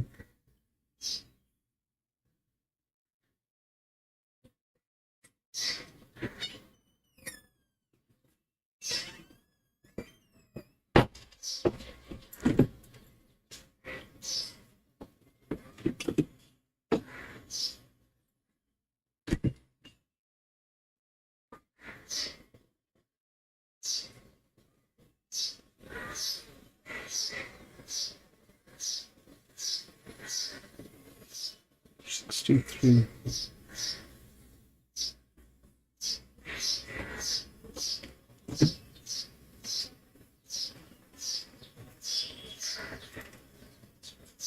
Second up.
My suggestion would be to stay out.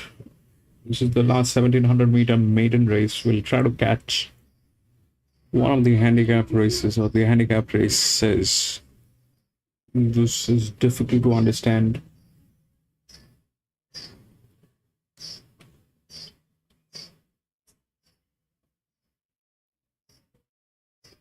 What they're capable of doing and what they're not capable of doing.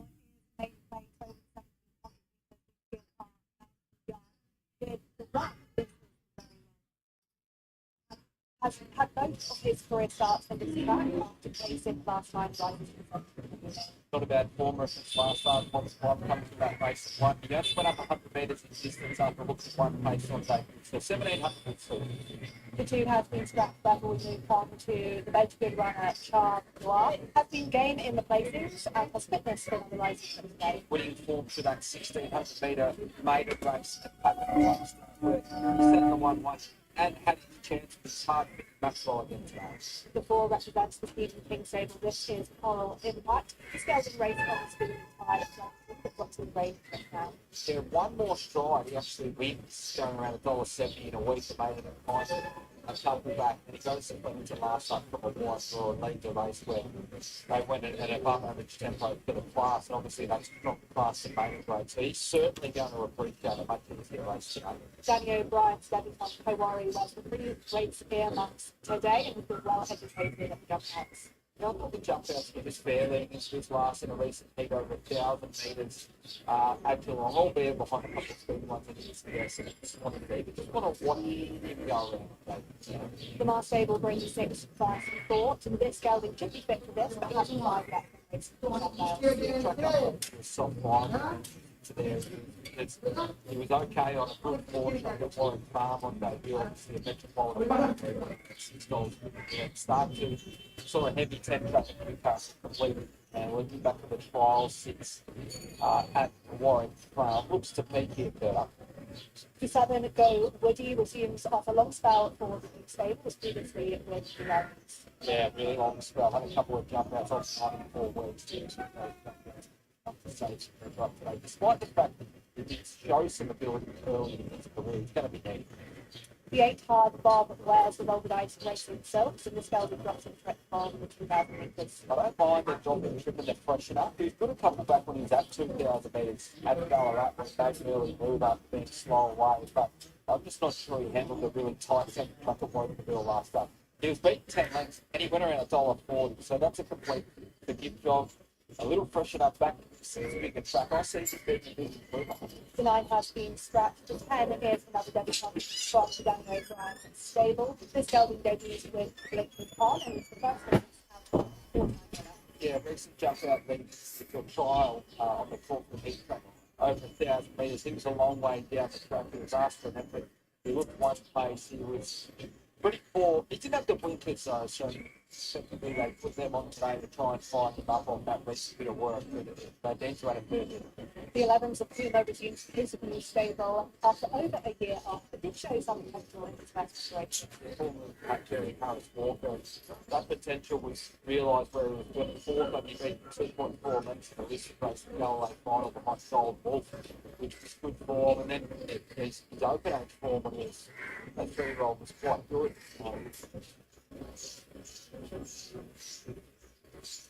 Good for this. This is a horse that's got some ability, and his jump out to Cranbourne leading into it have been really impressive. Really, it's only the wide draw that put me off making him by the rest of the program to drop to a true rail. Gemma Riley purchased the 12 reaction out of New Zealand, and the gelding is placed in the start. So comes through a couple of slow races in his last couple, had his chance at the latest, now got a wide draw. He can find a couple of Yeah, it does look a big price. Couldn't find her in my numbers, but on an each-way basis, I thought she was quite good first up at Geelong. The tempo of the race was against him quite well from a low draw. They'd hope to be able to Jamal Faye will also bring the horse to Fiora. Just getting had excuses when they do with people the barriers. Yeah, that's a significant. She was in the market that day with around $6 leader won the race and control the slow tempo. Forgive that, just has to go back probably from a wide draw to slow one. Calgary Flyer representing Jan O'Sullivan showed improvement last start when the planning was dispelled. Exactly like the midfield. It was significant improvement off what we saw from his first 2 runs. That was off space runs. But if you have a lovely running transit in what was a weaker race. They conclude our 9 with the 16 with his Ellipse win when they were off the board. Yeah, running a bit of merit last start at Geelong, stayed at 1,400 metres, not the wide run to the first issue. I suspect a ride distance to suit this 4-year-old. A number of runners here, and we covered more in the mountain yard, so off the back of that, so that's how you land them up. The Cooper showed in previous preparations that he's the best horse in the race, and in fact, he's a reigning special. He's just got to cope with the fact that he's drawn wide. The jump out's been excellent. Hard bomb was good at tough and back. I like the first drop with the first charm one and find a couple of lengths. But ask your mother if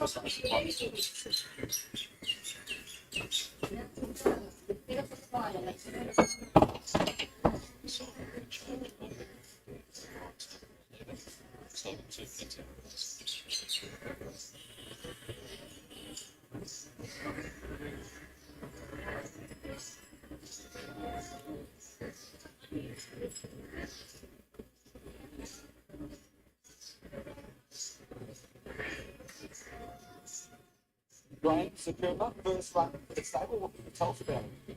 I wouldn't take 3 jumps out this race. Jumps really nice. Jump out, just really nice style of race to kick off. Contested some good racing there.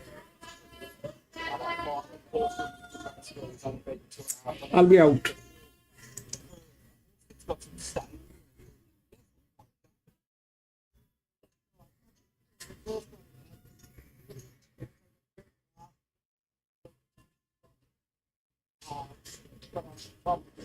The second one is the good side. It's good to not jump out and just really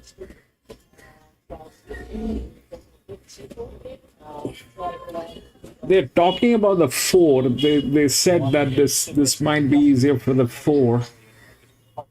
There's a possibility that they hope the 4 might work through, but the problem is again that it is there with the jockey, which is difficult to understand.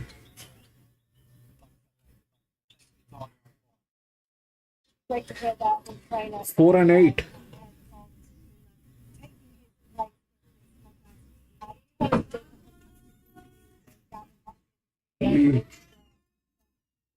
Adaman, welcome back. 14-1, 12 and 13. Hey. 14 has the best jockey, Adaman. 14 has the best jockey. That's there.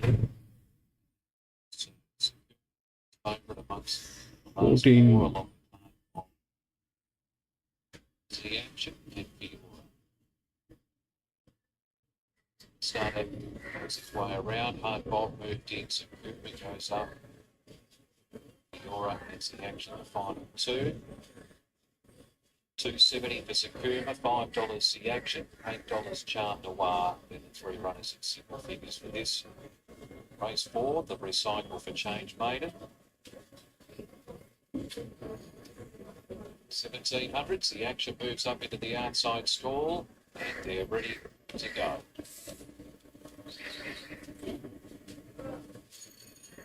The Warriors got himself into a bit of a pickle here in the stalls. He's tried to flip over. The riders urged gingerly out behind. We spoke about the 4, but I don't know. I don't.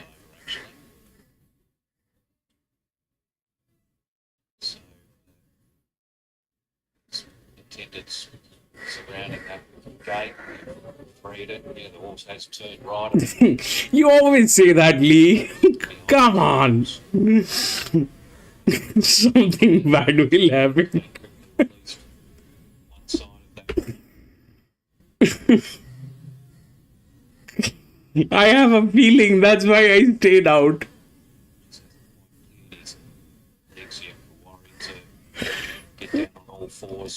I don't like this. They have too many horses. They have too many horses in here, and they're all maiden. Arman is with one of the best jocks. I mean, he's the best jock. There's no doubt. But we'll see.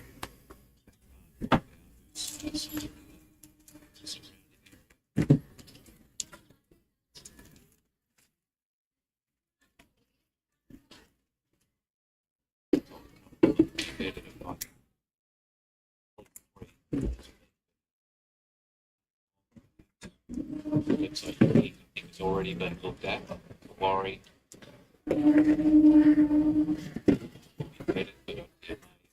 So the 6 is going to get scratched. Pick himself up and have to worry. So he's out of the gates. First thought, another one will be better.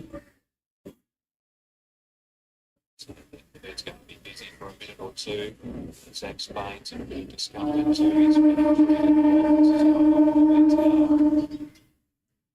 treated. Sitting up. 16 is getting tailed. We've got nothing to do with 16.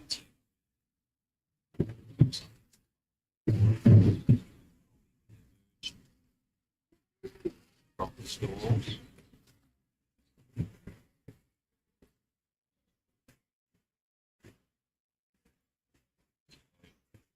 Settle on first thought, a worry.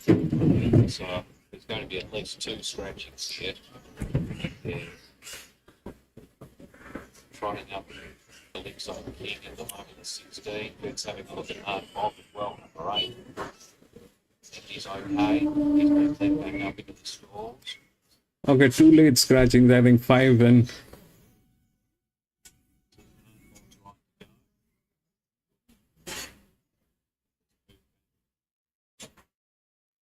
So King's been cleared to run up and told.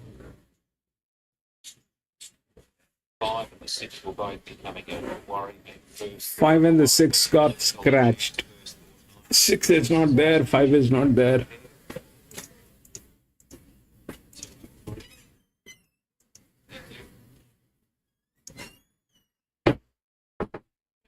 Today we've had something to, he was interested in every race that we've had so far. So Calypso King moved back in. Puma presumably would be the sub, but they're ready at the 1700. Off this time.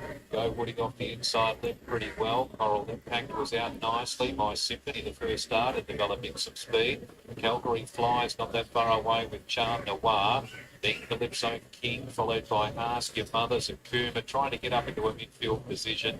And then see action hard. 4 is on. The way last is Fiora. So they gallop into the back. And the 10 is trying to do some stuff. About a length over Coral Impact second, Charm Noir third. And they were followed next by Go Woody, who's over on the inside of Crater Lake, a length away to Calgary Flyer. Then Sakuma, midfield close to the fence. Next is Calypso King, Hard Bob. See actions wide and back near the tail, along with Fiora. And Ask Your Mother is the last one. So with 900 to go, My Symphony a half length in front of Coral Impact, 1.5 to Crater Lake, Charm Noir and Go Woody, a line of 3 there, third, fourth and fifth. 2 to Calgary Flyer. And then Sakuma, who's just gradually getting into a better position as the race goes on. Manoeuvred into about 6th spot and finds some room to get to the outside. Then see action followed by Fiora. Next was Hard Bob, Ask Your Mother. And the last one, Calypso King, as they head down to the home turn. My Symphony under pressure, joined by Coral Impact. The link Charm Noir. Sakuma tracks into it beautifully. Horizon. Followed Crater Lake, followed by See Action, who's under some pressure. Hard Bob headed the others, but Sakuma loomed up. Has been looking for a while as if he's going to win the race. 300 to go. Sakuma's birded to the lead here and got away from Coral Impact. Crater Lake, who battled pretty well. Ask Your Mother a chance of running 11, forward, but away 4. goes the favourite Sakuma. And Sakuma's an easy winner, won by just over 3 lengths to Crater Impact with 11, 4 Coral and Impact with Crater Lake in third, and then Fiora getting into 4th place, just in advance of Calypso King and Ask Your Mother.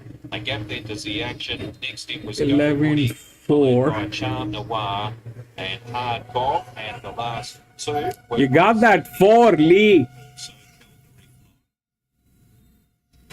writing was on the wall when he started room before the turn. Sakuma. It's ended up being well handled by Dan Moore, who notches up the second win of the day. He wasn't flush out of the gates and just consequently ended up worse than midfield from that. No, it played well. It played well. I'll tell you how.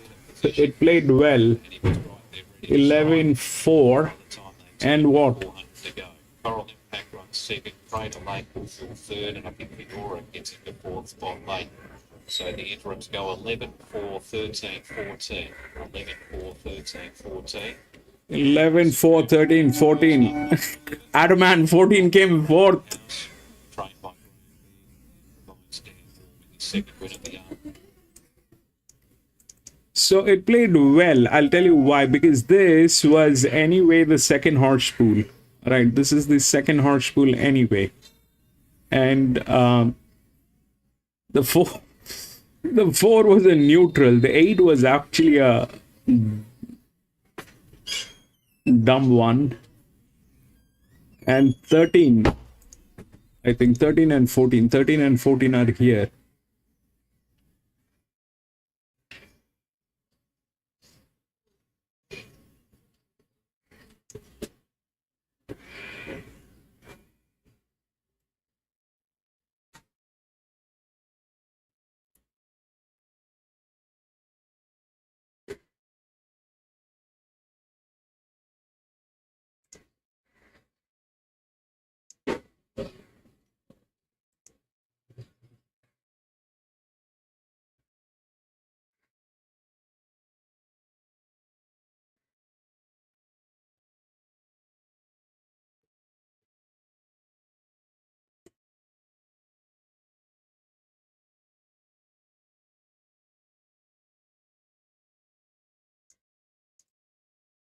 Okay, we'll go to the next.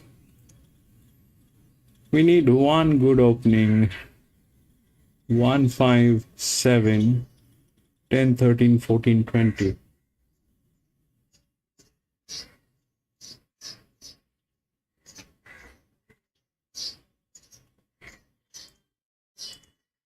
Three, 8, 2, and 15.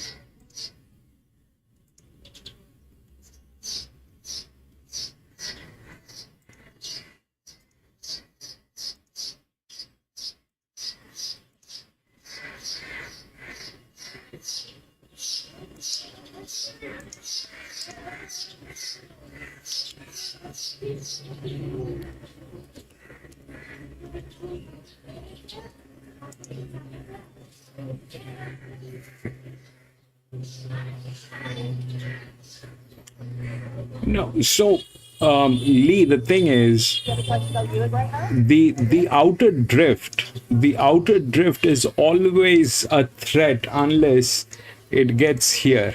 The outer drift is always that has to be here. The outer drift has to be here, down here. If it is up here, then it is a problem. This is always the second horse pool the moment it is here. So what happened basically is that this is a maiden, and if we look at the horses up here within the rails after the scratching of 5 and 6, then we get all these horses up here which either has 2 races. This one has 11 races. It did not do anything, but it comes on top. It has the physics to win this.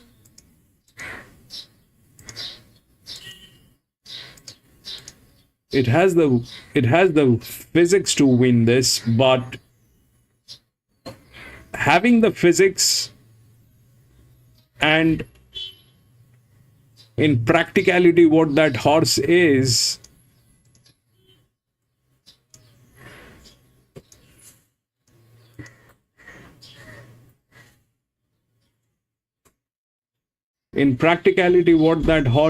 are 2 different things. The 11 was here, which is good. Here we'll take a look at what's going on. 5th. 3, 8, 2, and 15.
All right, this is the fifth one. If we look at the odds, it's 3, 8, 2, and 15.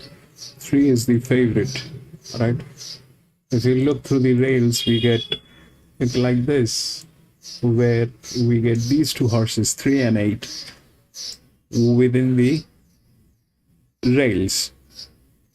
Now, 3 happens to be the third linear, and 8 happens to be the second linear. So now, both of them are spell horses. There is a pressure on both of the horses. Okay, this is a lower pressure, this is a higher pressure. This is gate number 8, this is gate number 12. But when we are calculating it here, what are we calculating is basically the spell, the handicap, and the probability. So honestly speaking, this is a half-baked thing.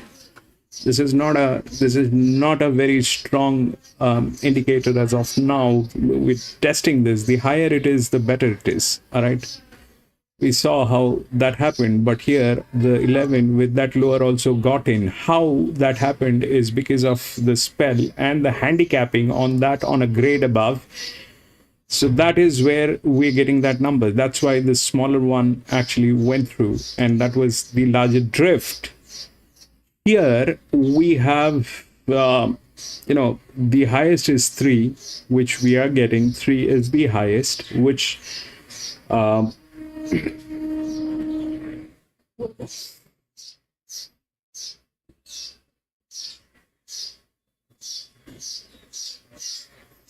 which is what it is. What does that mean when it is the highest? It means that if this was a grade above, so this is a benchmark 58. If it had gone to benchmark 70, 78, or a grade above this, then this would have been the handicapping, all right? This would have been the handicapping. Now, if that's that, then if we compare it in this race with the past performance that it has the highest probability. That is the highest probability that we are getting. But if that interacts here when we are getting this, okay,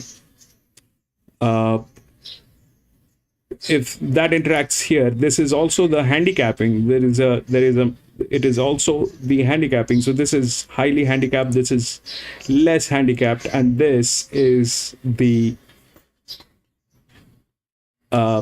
second linear. The first linear is here, which doesn't have the physics to win this, but this is the second linear within the rails, which is very much capable of doing this. This is the third best horse with a higher handicapping. That means the resistance on this horse is more, the resistance on this horse is less. The resistance on this horse is more, the resistance on this horse is less. It's easier for 8 to run. It is difficult for 3 to deliver. They both have this the best jocks. Okay, they both have the best jocks. It's 1200 meter. They both have the best jocks. If we look at the horse pressure, then that 4 comes up with that jock, which is absurd. It will not work.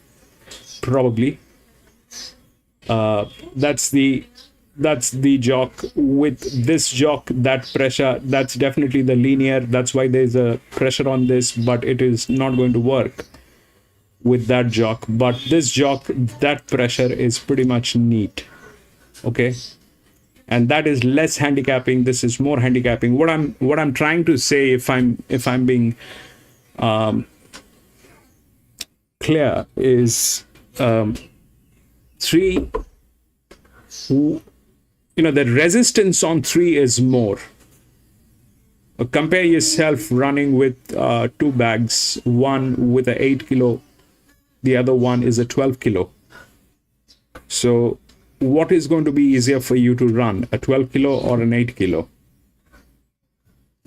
So 8 is a better horse, is the second linear with a 8 kilo bag almost, and 3 is not so good horse but has the physics with a 12 kilo bag. So this is more of a hindrance. It is more of a hindrance, but that also says it is a good horse. So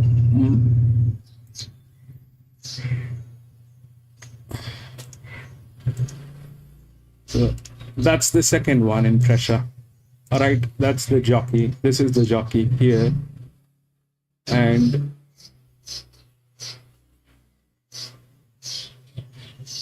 the pressure is less here. This is also a better hand.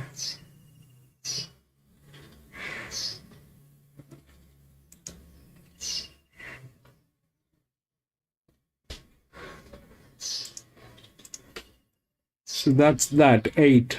All right, 8. That's 12. They also have 15. 15 is touching the roof. 15 is touching the roof, and that's one of the highest spell. So there's a chance 15 will get in, but doesn't have the physics this side. The other possibility is definitely this one, which is 6, which is the largest drift. But having said that, we have the EWs also. So like this is a 23 by 11, this is a 23 by -13, so 19 is in a better position. This one is a 27 by -8, that's gate number 15. So these two are definitely checks. 19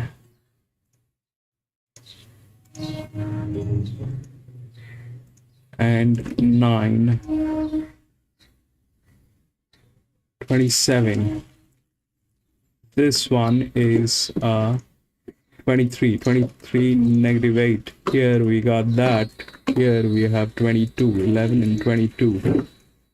So last time I went with this moron, which actually did not do anything, -11. I don't want to go with that. We still have to figure this thing out, how this is working, but I am definitely on with 8. 8 looks good.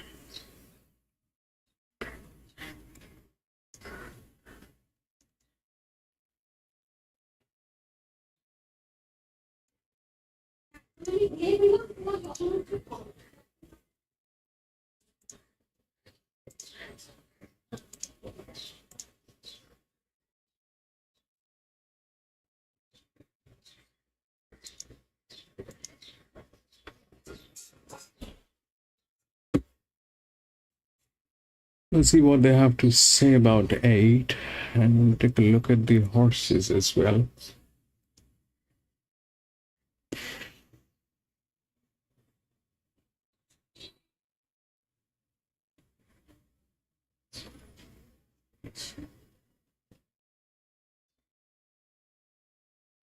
This is 1200 meter benchmark 58 handicapped one and scratch. Does begin with the Bookmark runner Brewers, who was defeated by the now Commanders by the on favourite and the Ballarat's second last round. Yeah, it looked like he won the race live. He was beat by one that had fitness on the side.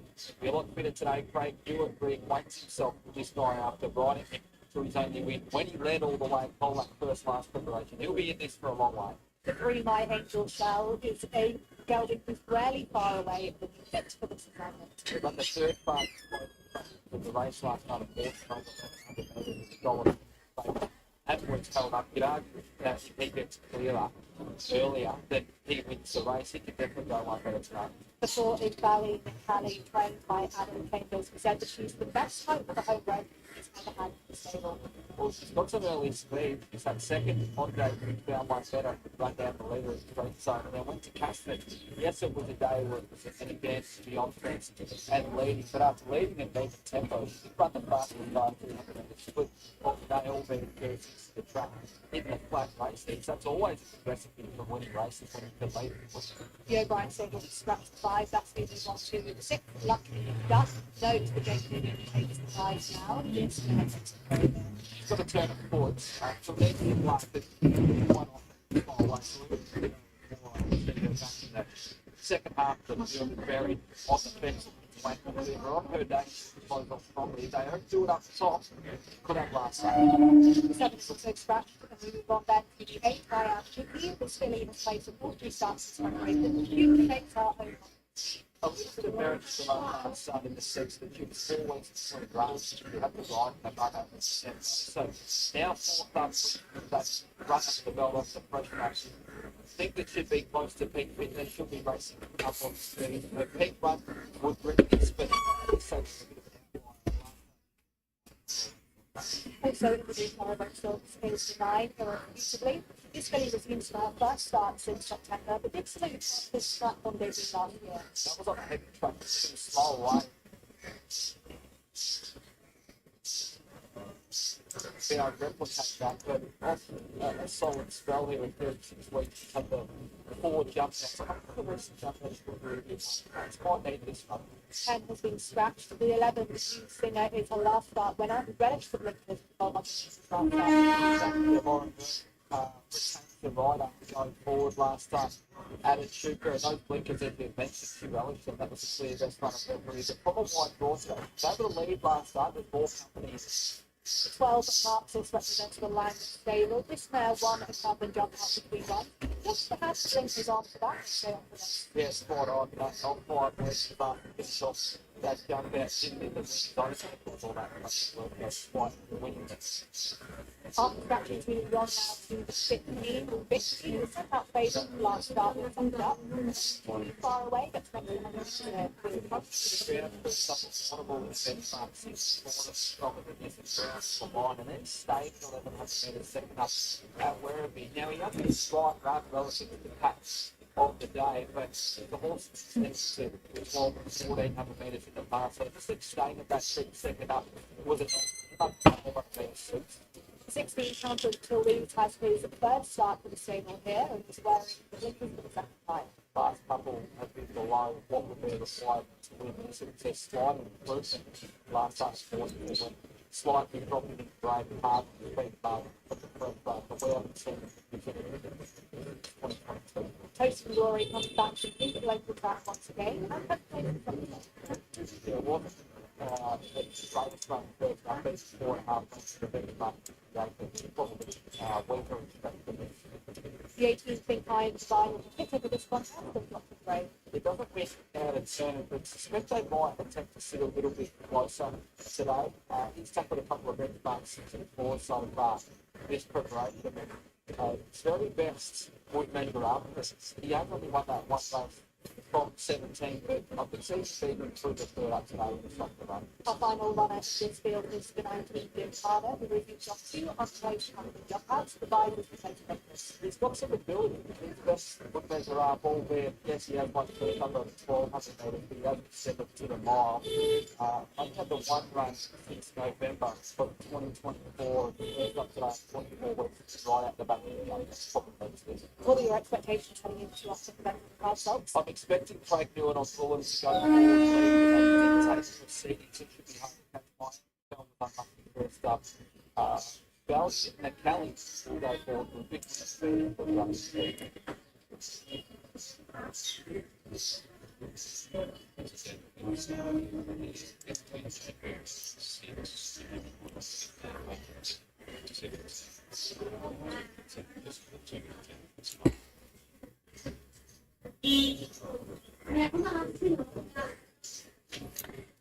I've gone with 8. I hope it doesn't get scratched at the gates. It wasn't an easy watch last night, was it? No, he just needs a bit of room to come and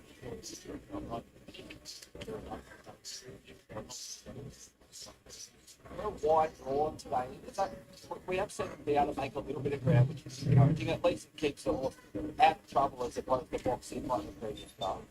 it's not ideal.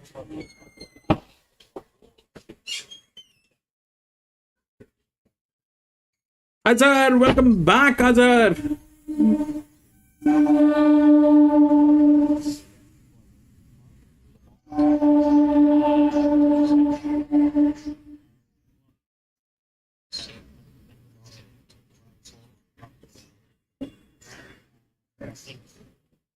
Mile.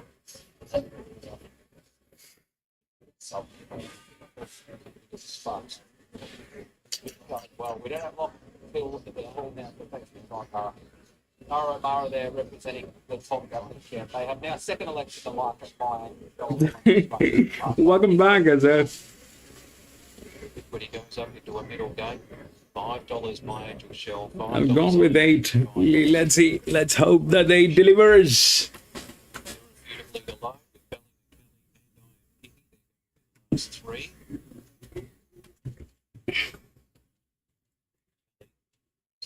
Inexperienced runner of the race.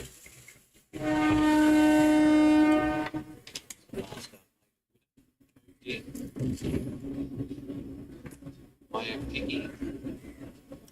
Comes up into a middle stall, irrefutably white coloured cap towards the outside. Starter heads around, race 5 today, the right main race day handicap. Baby 8. He just needs a bit of persuasion here to go along. Give her stall a couple of the attendants position there with they keep their hands behind her and a little bit of encouragement to load. They just so if she doesn't straighten up in a moment, she does. 8 went in. Luckily. Is ready. Beautifully, they're set at the 1200.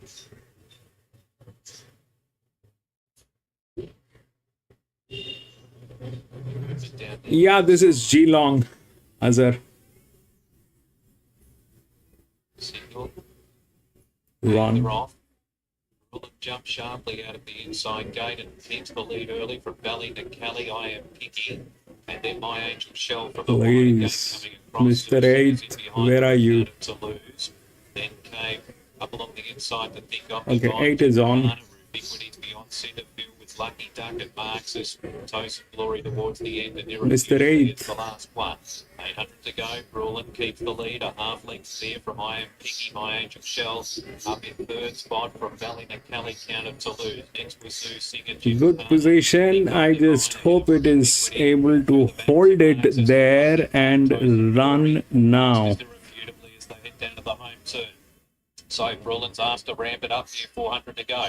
Pitched about a length on Iron Picky, who's under duress pretty quickly. There's room on the fence for Bellina Kelly. Counted. Dude, run. Struggling by Angel Shell. You're a horse. Ubiquity's the deepest now, but starting to emerge. Brilliant just had it from Bellina Kelly, the far side at the 150. Then Ubiquity and Jesus Iron Picky. Christ, Kelly man. up along the fence here. Claimed the Four. lead in the latter stages over Can you Brilliant beat that? Kinda late, but Bellina Kelly wins again. The linear. Kelly a length over The 4, the linear came. Ubiquity.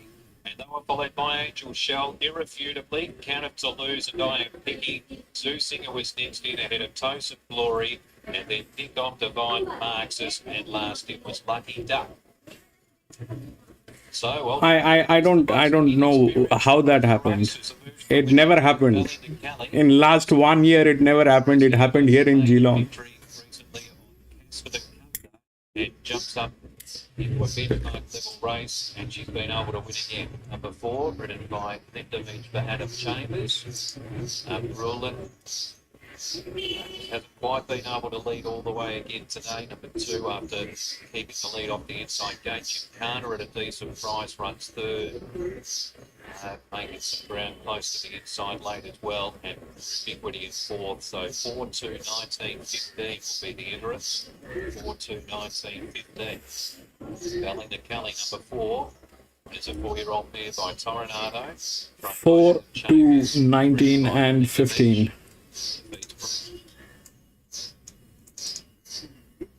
4 was the linear at 353 here.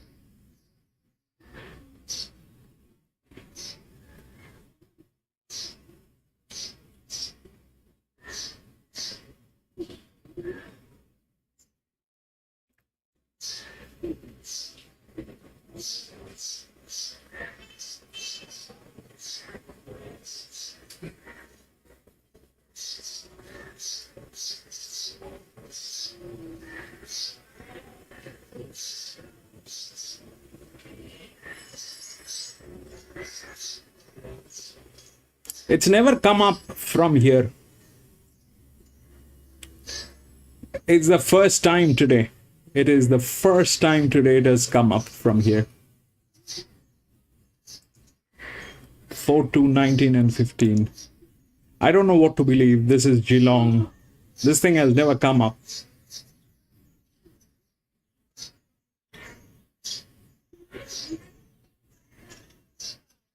4, then the 2, which was the largest inner, 4, 2, 19 was the EW, and 15, which was here.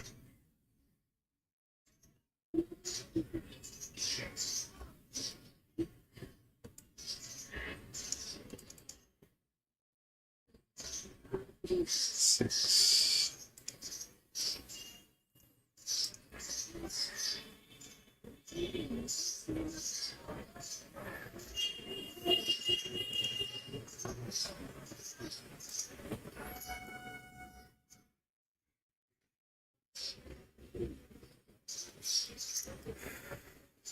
All scratched.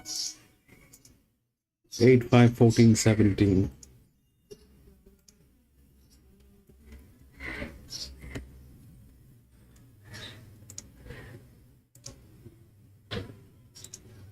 I've never seen that happening today. Is the first time.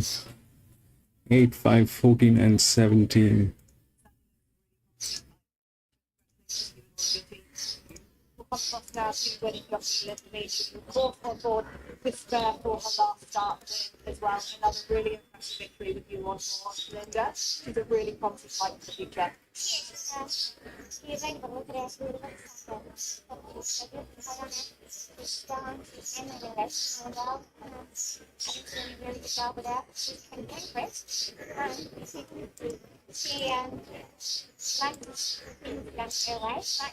friend, but just likes to get rest.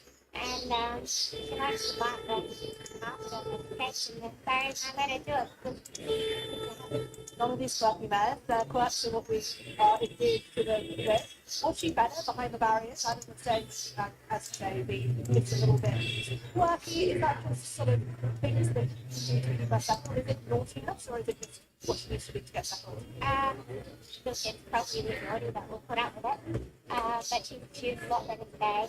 She give this work and casting a really hard time, but she was coming around lovely with her earmuffs on, and she didn't jack up too much to go in the barriers. It's a bit strange, she's a weirdo, but like I said, not many horses you let bite the carpet in the gates and it keeps her happy, so whatever works. Well, you know, I would say that after the last upgrade, you said you still had the handbrake on. Did the handbrake come off ever so slightly today or not? She did. She had it on the whole way when she went the other day, but she was better into the probably last 100 I did her with yell because she had to go along and win, but she doesn't want to much better. She makes brilliant partnership. Congratulations on the lovely win on that. Thank you. A nice performance in the start three for Belly. Neck Belly makes it 2 in a row, and she's showing a little bit of versatility today as well. Was able to lead and win at Custom last start, but she just sits on the back of the speed today. That speed was set by Bull, and this was the clear fastest of 3 1,200 metre races on the program. Rayfield was into him out of the barriers, into him in the middle stage of the race, and pulled the persuader on the bend of the 500. The horse stuck on really well. That was a quintessential black persuader for a horse to go and lead its next start in this grade at 1,400 metres. Put him in your black book rule, and that was a nice run, but Keith All was the winner. Came off his back, started towards the inside up, but looked like did make a beeline to roll off the fence. Interesting to note for the rest of the program, but Linda takes that inside run. The horse was strong to the line. Really nice return from Kit Carter, who was off some really quiet trials. I expect that horse to improve as well. It did rise in distance through Bigwood, best of the rest, but lightly raced Valley to Valley. She's got a lot of upside. That's 2 in a row. What a performance as well. Linda makes a lovely ride. She certainly does have a lot of upside, and she justifies Adam's big opinion of her in today's contest. We get some job done with the list on board. A quick break now on racing.com. I'm chatting with Jake Cleveland, who's chatting all things international racing. He knows his stuff on the other side. I'm going to be back from the washroom in a jiffy.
Red Blokes there, race 5, 4-2-19, fourth in number 15. It's a length and a half, right 3/4, 111.43 was the time for Red Blake. Zach Baker was involved in that barrier incident in the race previous from Laurie. Zach's been just the rest of the day, so shit. We had 3 further rides for the day, all being assigned to one rider, so 7 another day.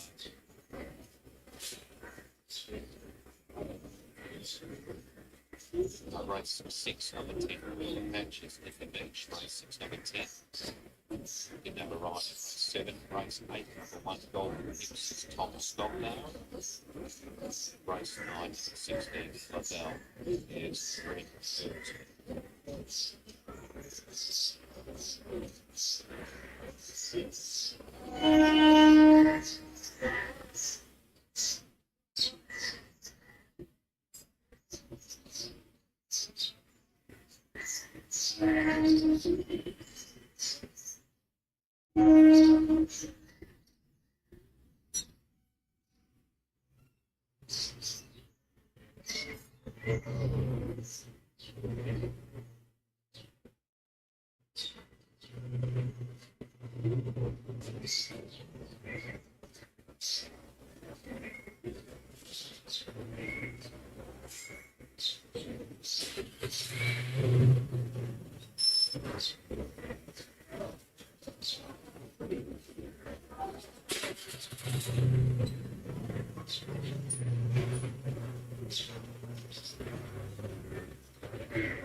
Okay, I'm back. So here is the sixth one. If we look through the odds, it's 8, 5, 14, and 7. 8 is the favorite. And if we look through the rails, this is what we get. These are the two horses within the rails. Now, that's the largest drift. This is the third linear. This is the first, this is the second, this is the third linear. And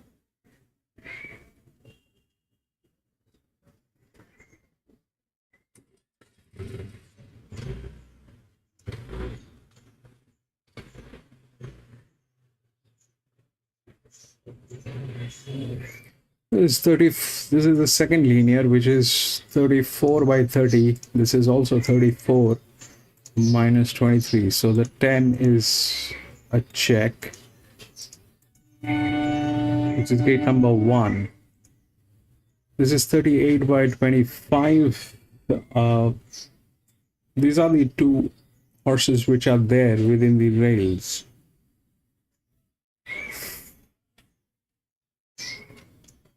The best hand is 15, which is also within the rails.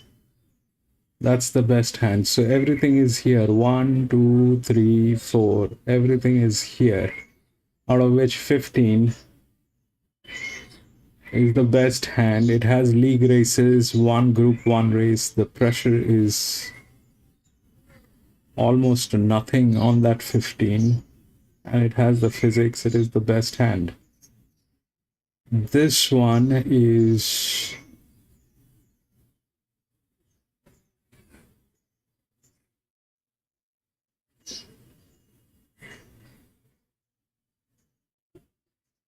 $41 by the best jock.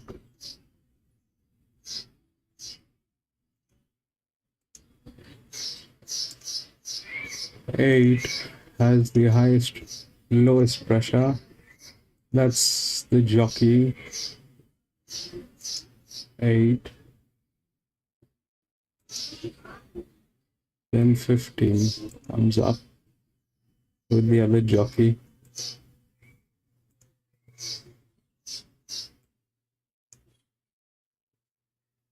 These two are the best jockeys.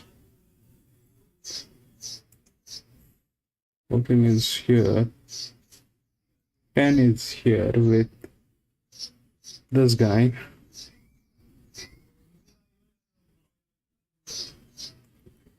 These are the two largest pressure. 10 is in. 10 is in. whatever ways it is possible, 10 is in. Probably.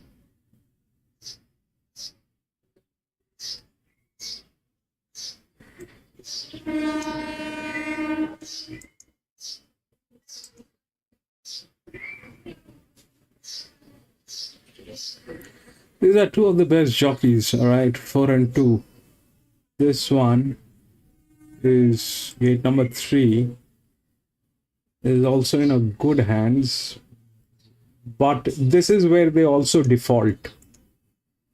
We've seen this happening multiple times. This guy had to be somewhere down here. The moment he is up here, then it is a problematic place for this guy. This may not be the right place. 8 is looking neat. 15 is the other one.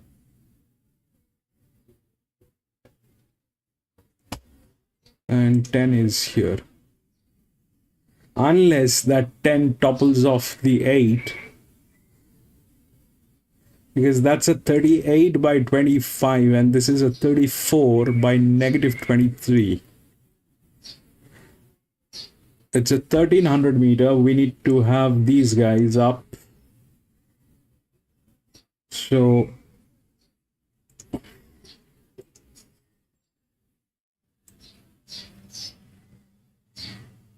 both of them are within the rails. 15, 8.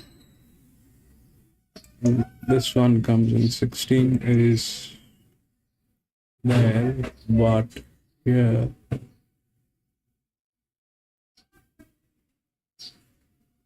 minus 1. This is 1 3, 11. 8 looks good. 8 and 15 looks good. Let's see what they have to speak about. 15 resistance is 15 and 10. 8 is good. 8 probably will get it. Let's see.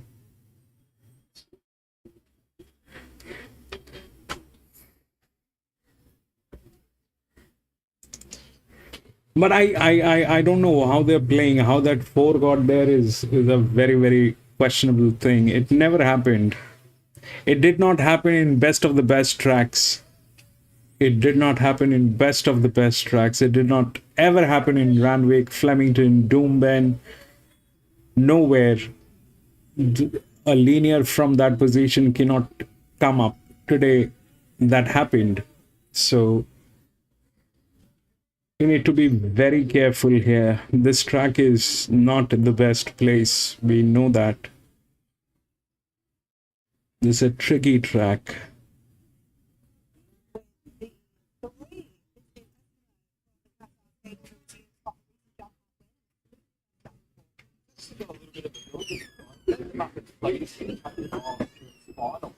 After qualifying in place. So that's what the race is just over 5 lengths of the racing on speed, 1 jump out leading. It's all been the one that slightly I'm leading given the fact that life fast races to be benefiting with the run up the belt.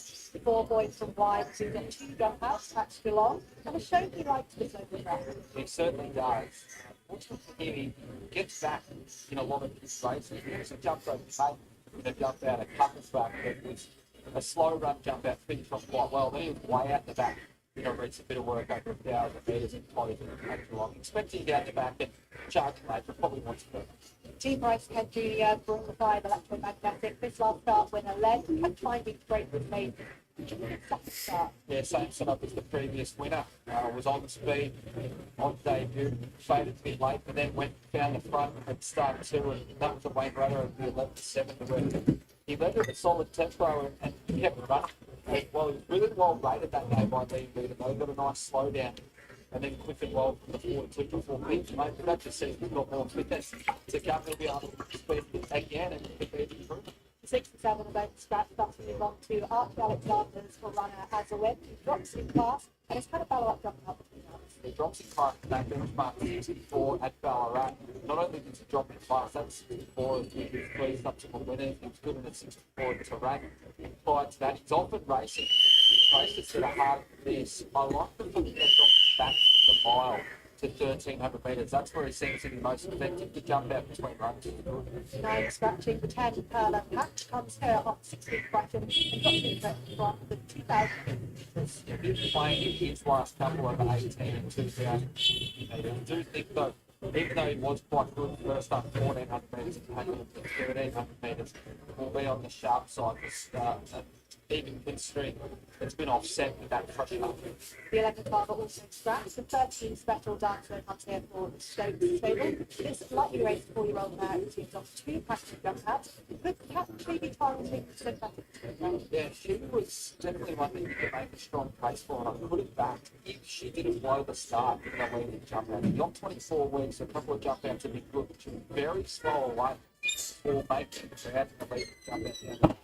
That's happened on the former vendor, Royal Fox beat one metropolitan basis since last start. Was slow away, beat by Castle Hill in a fast race with Remolara. Was run up, so the former vendor is good. Just keep a big eye on what's going down the barriers. 14 is Missy Emotions. This spinning straight down from Marion 1 last start. So the 11th away.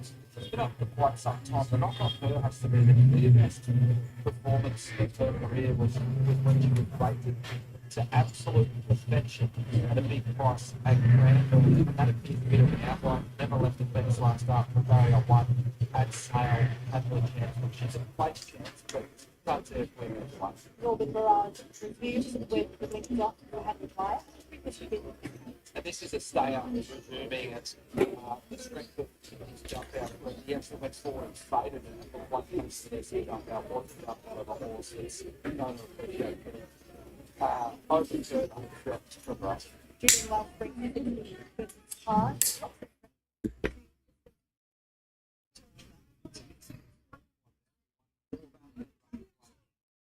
Really well on the Dombra at 1300 metres. Stronger race at Sale last start, but weakened right out of it. So it becomes a real open trust. Start to get back into the race. Gamble mentioned Snick is our final runner to talk about. John Sadler says she is a winner and placed at as well. She's been going around the stronger races in this couple run all bad in Philly's Bears race. She was a good close in one against 70 and a benchmark 78 against the pack at the Valley, and then she set a rear with Cranbourne in a 64 one by the end for Ibn Slaney. Last start to make ground again to line. Don't mind the little rise in distance, but she can get slow away. She flew the start 3 lengths, 3 starts back, but I'm hoping to have her a little bit closer to the next one.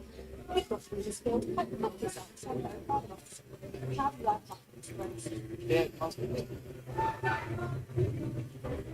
Success special dancer. So that's a win. It's the biggest day. Special dance. Very slow away. So we race on spin. Back to this 1600 metres since my life to jump out 20 runs. Special dancer coming through a red hot form race for Seymour trying to spell it. Went to the line before the jump out spot out and Sneak been going around hard races. This electromagnetic has a lot of upside after it, but only start 2 the last start.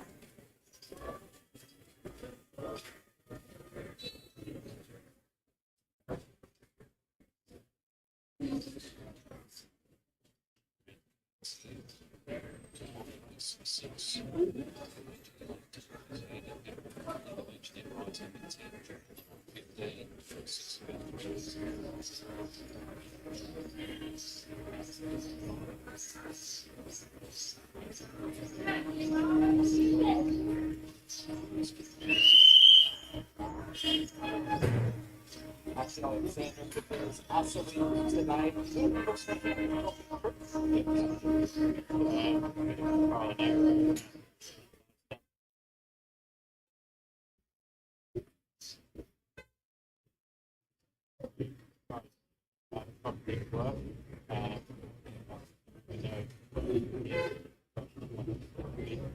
For a while, I'm racing really well. And the jump out between runs, I thought was quite good. Actually, not really hard to taste it on everything with what it said. It was.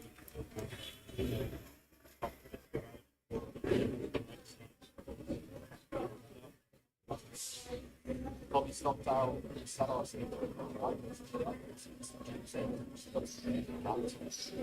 despite being away on holiday. What are the instructions, Tommy? As well, you want to ride up on speed like this? Yeah, exactly. We thought you could put 4 or 5, what we thought if you get to be that's what 6 of that 5, that's hopefully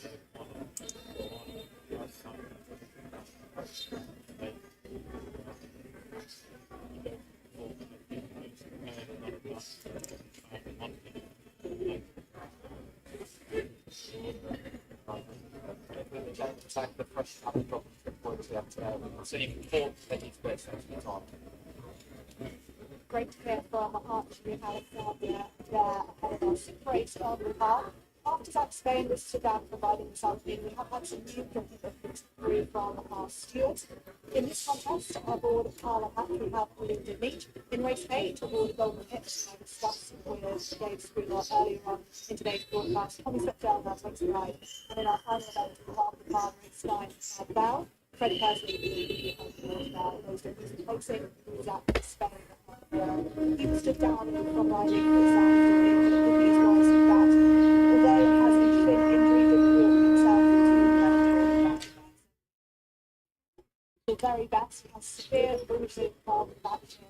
Hopefully he can see him back in good time, maybe speedy and full recovery. And just circling behind the gates now ahead of our next race, race 6 over 1300 metres. We'll see Adam Hendon's picks on the screen currently. Stuffers answer on top. Let's head up to pit now for all of the next. Special dances and a couple of active jump outs to prepare. First up is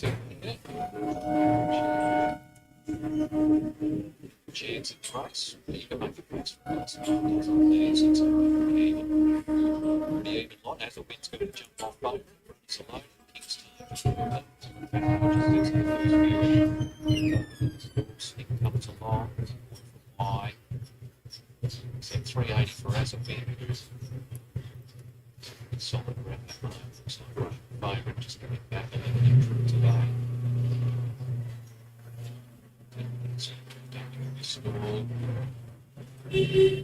So special dance and Misty Emotions. And Electromagnetic will be the last 3. It's the start of this round. This is the AG8 Melbourne's Handicap, race 6 in the afternoon. Misty Emotions is in. Special dance is set. Electromagnetic comes off that recent native win. $10 chance. Comes up into the outside square. 1300. Already. Signal. And they're away. Boy from Y as he can be, about a length slow. Has a win one of the first out. In the first 100 metres of the race, he just has a narrow lead, although Electromagnetic presses on. Misty Emotions and Eskimo in a share of 3rd position. Next is Stick with Perla Patch the inside, followed by King's Taj, Special Dance at Northern Barrage, and a length and a half away last with Boy from Y. So as they work up towards the 850, and the front runner is Electromagnetic, who got across the leader half length, Misty Emotions. A length on Eskimo as a win 4th on the fence. A length away then to Stick, and King's Taj is wider. Perla Patch was next from Northern Barrage. Over on its inside is Special Dancer and 2 lengths to Boy from Y. Down at the home turn, Electromagnetic at Nick in front of Misty Emotions. Eskimo, King's Taj pushed out wider. As the wind's going comfortably enough, just needs a bit of room now along with Stick. And then Special Dancer and Perla Patch head at the others. Misty Emotions hit the lead from Electromagnetic into the straight. As the wind's got plenty of room to get out, then Special Dancer, followed Eskimo and King's Taj at the 200. Misty Emotions in front. From As a Wind, Special Dancer diving up along the fence, and then Eskimo. Special Dancer goes to Misty Emotions, and As a Wind late, and Special Dancer fresh up. Drew clear and won by a length. Special Dancer first from Misty Emotions, As a Win in 3rd, Eskimo 4th, and then King's Taj. Stick was next home ahead of Northern Barrage, Boy from Y, Perla Patch, and 13. leader Electromagnetic. Last.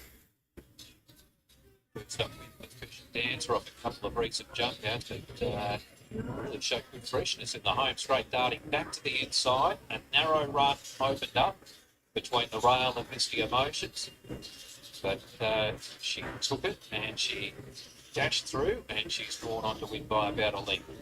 Misty Emotions, after racing to the lead around the turn, has fought on pretty well. Has a win. Just about every chance after a run opened up early in the home straight. Finished in third spot there, and Eskimo a bit wide around in fourth. So the originals go 13, 14, 8 and 3. 13, 14, 8 and 3. Special dancer number 13 is a 4-year-old mare by Needs Further, trained by Philip Stokes and was ridden by Paul Gatt.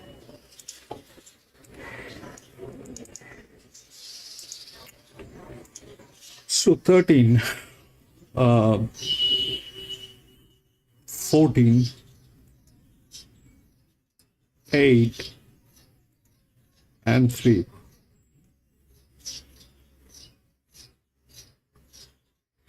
So what happened here is, if we look at the 8 and the 13, they're both 38.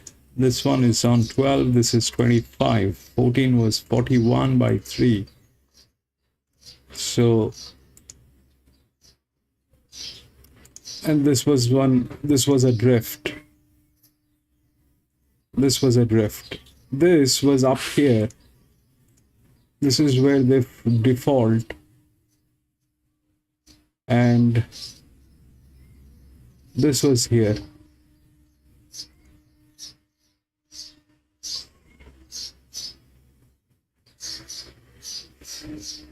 $38, $38, $12.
For the next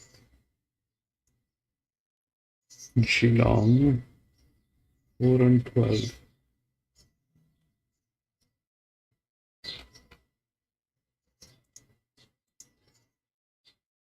10, 2, 7, 8.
This is the seventh one here. It's a 1700 meter again. That, if you look through the odds, it's 10 to 7 and 8. If we look through the rails, we get 10 to 7 and 8 here. Now the 10 is the linear, which is here, but it is an exposed linear. It is an exposed linear.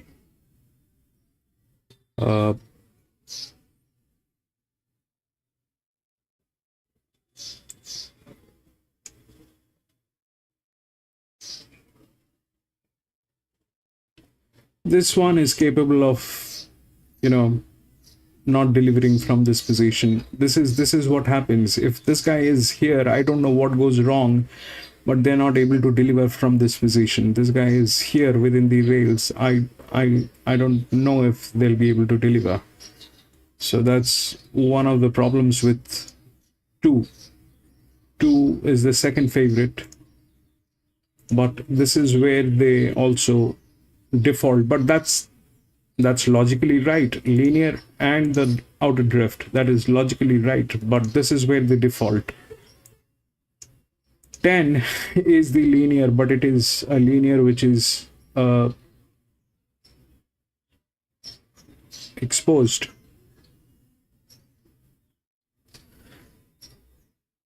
So anything equal to this or smaller than this can actually do the destruction. This is a 40 by 36. This is a 40 by 15. Chances are more with 2, but this is where they default. I'm pretty much sure this is going to play something else.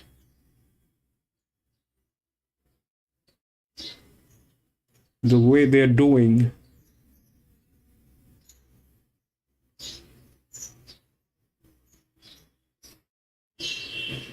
$1,700. So we'll take a look at the 1,700 meters that we played here. That's number 4. Race number 4. 4, we had what? 11, 4, 13, and 14. 11 won. 11 was here, which was the outer drift.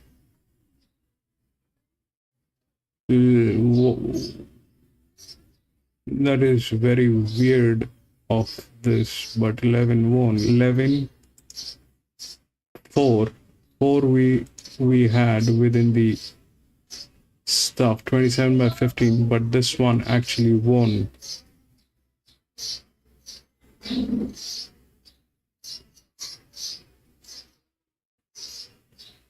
From gate number 16. It had a league race, that's all. 7.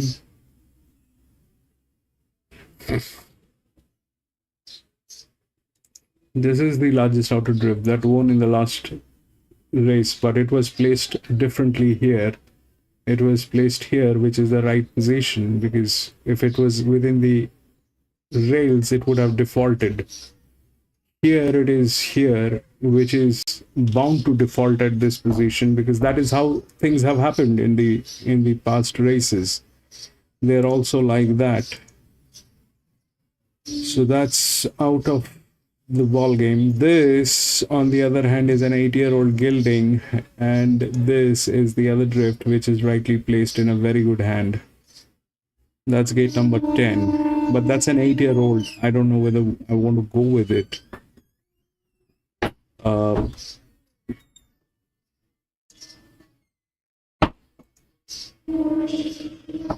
10, 25, 38. This is the highest score. 58, 152, 7, 14, gate number 14. This is also a good hand. 14. So that's the last gate.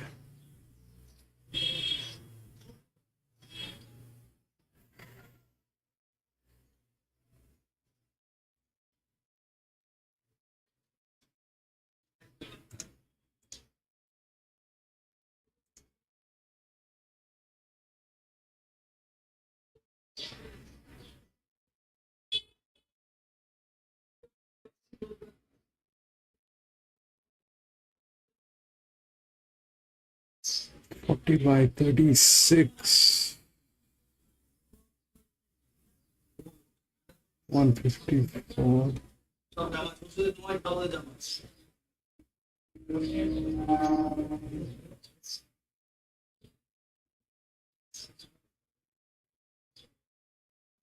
I've got all of them within the rails. This is where it is. Okay. The thing is, it's 8:30, 8:33. That's the linear. It is very capable of losing this race. It is not. It is very capable of losing through this one. Anybody who's lesser than that.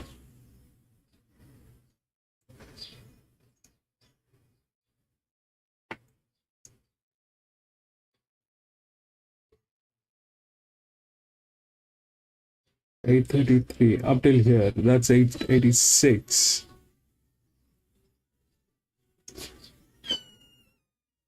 22, 48, 18, 4.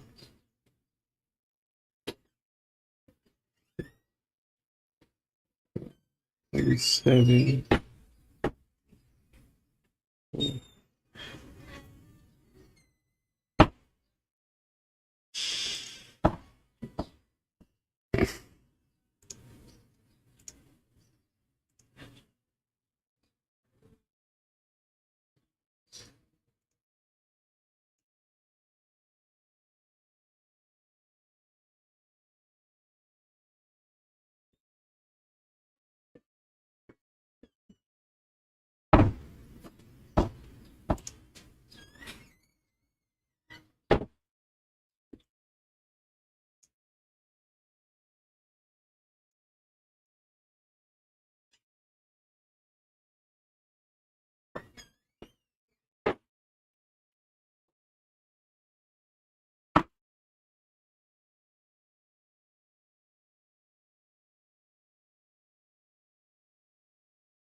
We'll take a look at that 9. Resistance 9.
We're going to have a look now at the latest replay of the aforementioned Sophia.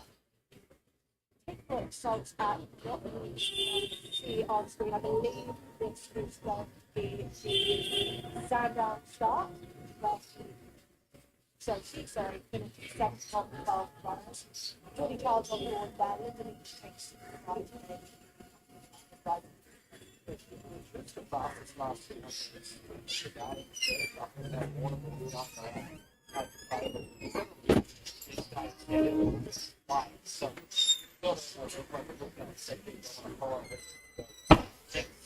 but was a big 78 has good morphs in it. Was coming through a race quite like Medea and talking to Terra Lee screaming down the outside. And while the amount of time I've got to watch the replay after it's done, Terra Lee got too far. Hard to accept it. Anyway, they were coming through the top foremost with Medea as well. So definitely going to appreciate a weaker race today, but she does need to find a few lengths off what Runners are beginning to make their way into the mountain yard now. Let's head in and take a look at them ahead of race 7.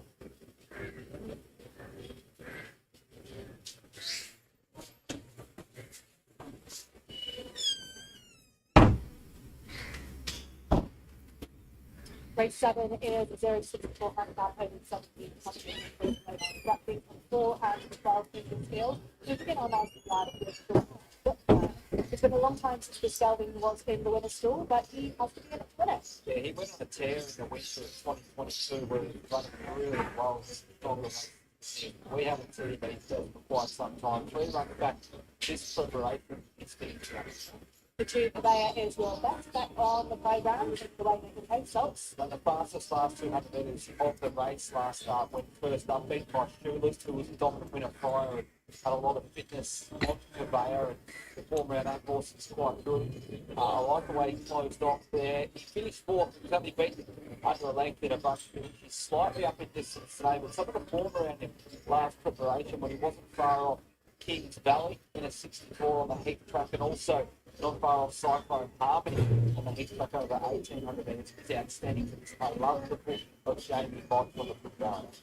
Melody Cunningham wins the 3 Sydney Rocks. From 81 starts, he has a nice win in place record. Rocks in class, and he's back on the track for this. Those dropped in class, but wasn't the strongest 64 that he tackled last start on the synthetic track at Ballarat. It was an improved run off what we've seen him produce so far this preparation, but you need to find another 5 runs on that. Mick Brown breaks the 5. Flanagan, who was used for the 3 race here on Saturday. There's not a great deal of speed in this race. So this guy was hard to fix. He really has to change up. He goes forward and really controls things. It's generally deeper into his preparations than he does himself. Albeit he's only on the short but up today of 10 legs, but his recent jump out work wasn't all that encouraging, so I'm expecting him to probably be a race short. Jim Rick comes to his local track, but slightly rated 5-year-old steps up to the side. It's beautiful run up and back to Kilmore when he found the weaker race and just put them away to narrow and win, but then he was slow away and Kilmore went right to the road last up. He was beaten 11 lengths to shooters size in the 7 5 and I got some brain accident. We must be forming out. running to a set. 2 came last up 24 metres in the last 7. One by Bluestone. People there was disappointed at San Francisco, was racing good form, had the wild form, which won the 7 round cup. He was about a couple prior to that morning to 2,400 metres. He has raced over 1,700 metres before, and was actually the sole winner of his career with Geelong as well. So he sets some success with people go forward and up and bottom that fast tempo last time at 24 up there. A bit of spine, I didn't hard, but Low mountains wears long nights race itself to the board the 8 understudy. The Skelding is fit for this assignment, and though has one of the before. stage into the preparation. This is picked up this preparation. After doing back in March, last couple of runs have been over 1,600 metres. Just picked up a run late last start in a race won by Professor Pickles that he enjoyed a nice run behind speed. So only 100 metres, so I wrote something really on him, slightly right. We move on to the 9 Hatter. The Skelding comes back to Geelong, having done his best work late to their last start. It's good to get warm through the line. It's good to 3 lengths to drinks up through it, and that horse wasn't bad in subsequent starts to go third. So it's a solid form, but from starting 58, but the issue is consistently drops out the gates. So the Barrier wants to take, he's going to need a lot of luck, and he's going to be at the start. The 10 Sophia is from the Simon Wild stable with Linda Beach on board. We just watched her last start on the Southwell track. Her ratings profile doesn't stack up to her being favourite, but she does have a couple of imports there. You can see her win this. Her starting price profile is strong. Her first 2 starts went around in favourite, and her next start at benchmark 78 for 3-year-old town started at $9. Now she was playing last start, but it's the first true second up run of her career, so maybe it was just a bit flat after producing the fastest last 200 metres of the day, first up at Warrnambool. Yet to be tried beyond 1,700 metres, so this is a little bit of an unknown. Andrew Bobbin brings the 11 table of Jazz. She broke her major something up last round, but will threaten the campaign. Yeah, that made it was a weak race, and Hamilton made it several weeks of this. She was quite well for another one that's rising some. 13 is Patrick Star. It was wide that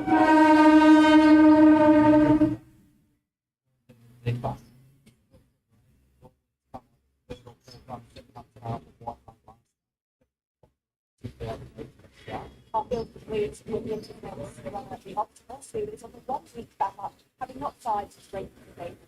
they're not going to luck it this. The day broke the maiden, the bet a West Maiden over 2,000 metres of Warrnambool arrived to go flies. With an absolute beauty with 4 happy something the first storm, then being able to recapture that first. 7th race on the programme. We have an idea now how the track is playing. We've had a touch on Grove Fury card.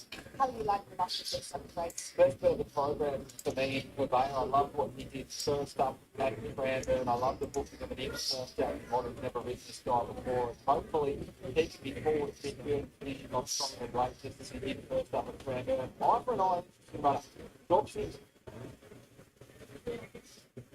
And maybe on this course, he's got to be hard to so Bear can win, doesn't need to find a few lengths on what he's been doing, but he's got to let him convictions in a lot of things. But I just thought it's best to rest, there's some concern that we're going to have to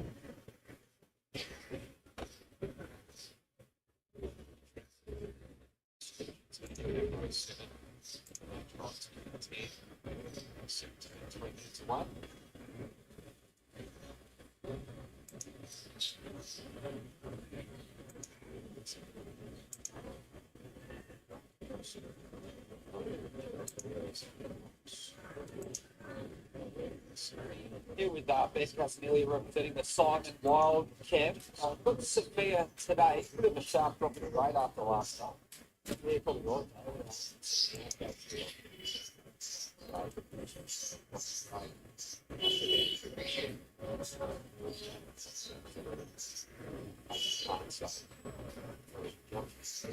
It was a little bit flat last start. It was a stronger race. This is the up and coming through some previous Saturday races, and there was some market expectation. There perhaps been a little bit of second up syndrome after it was so dynamic. But we should probably get a bit sort of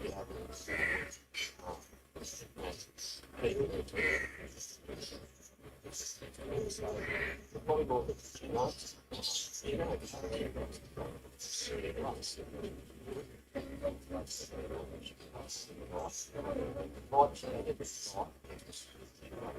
And Linda is likely to be positive from that gate. You have mentioned they have cut up the inside today. The truck's played quite well, but it's certainly cut the corner of it. I think that's the outside.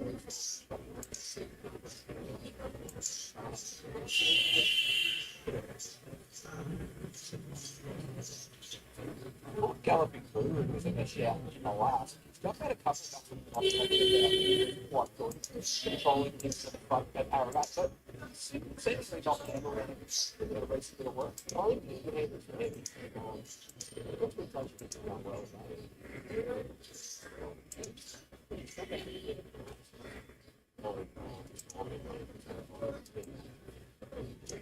Jordan inside.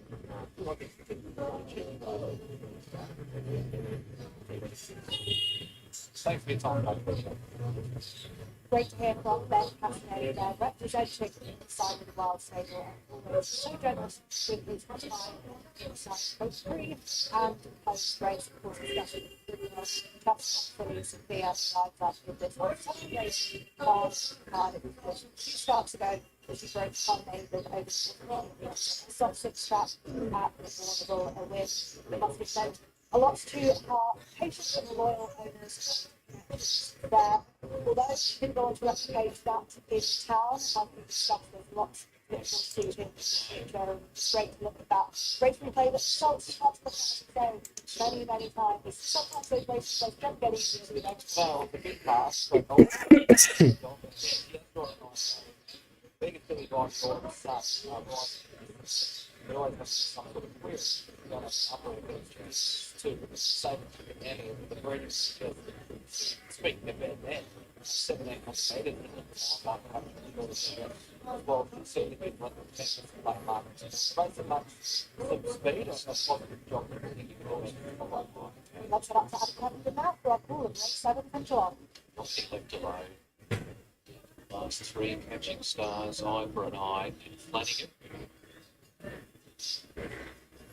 Catching stars, the first of that trio to move in as the starter heads around.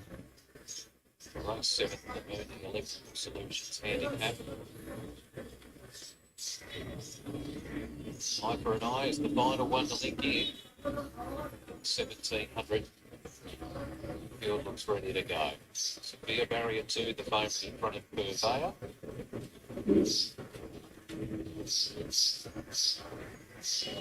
All lengths. Run. Signal. And they're on.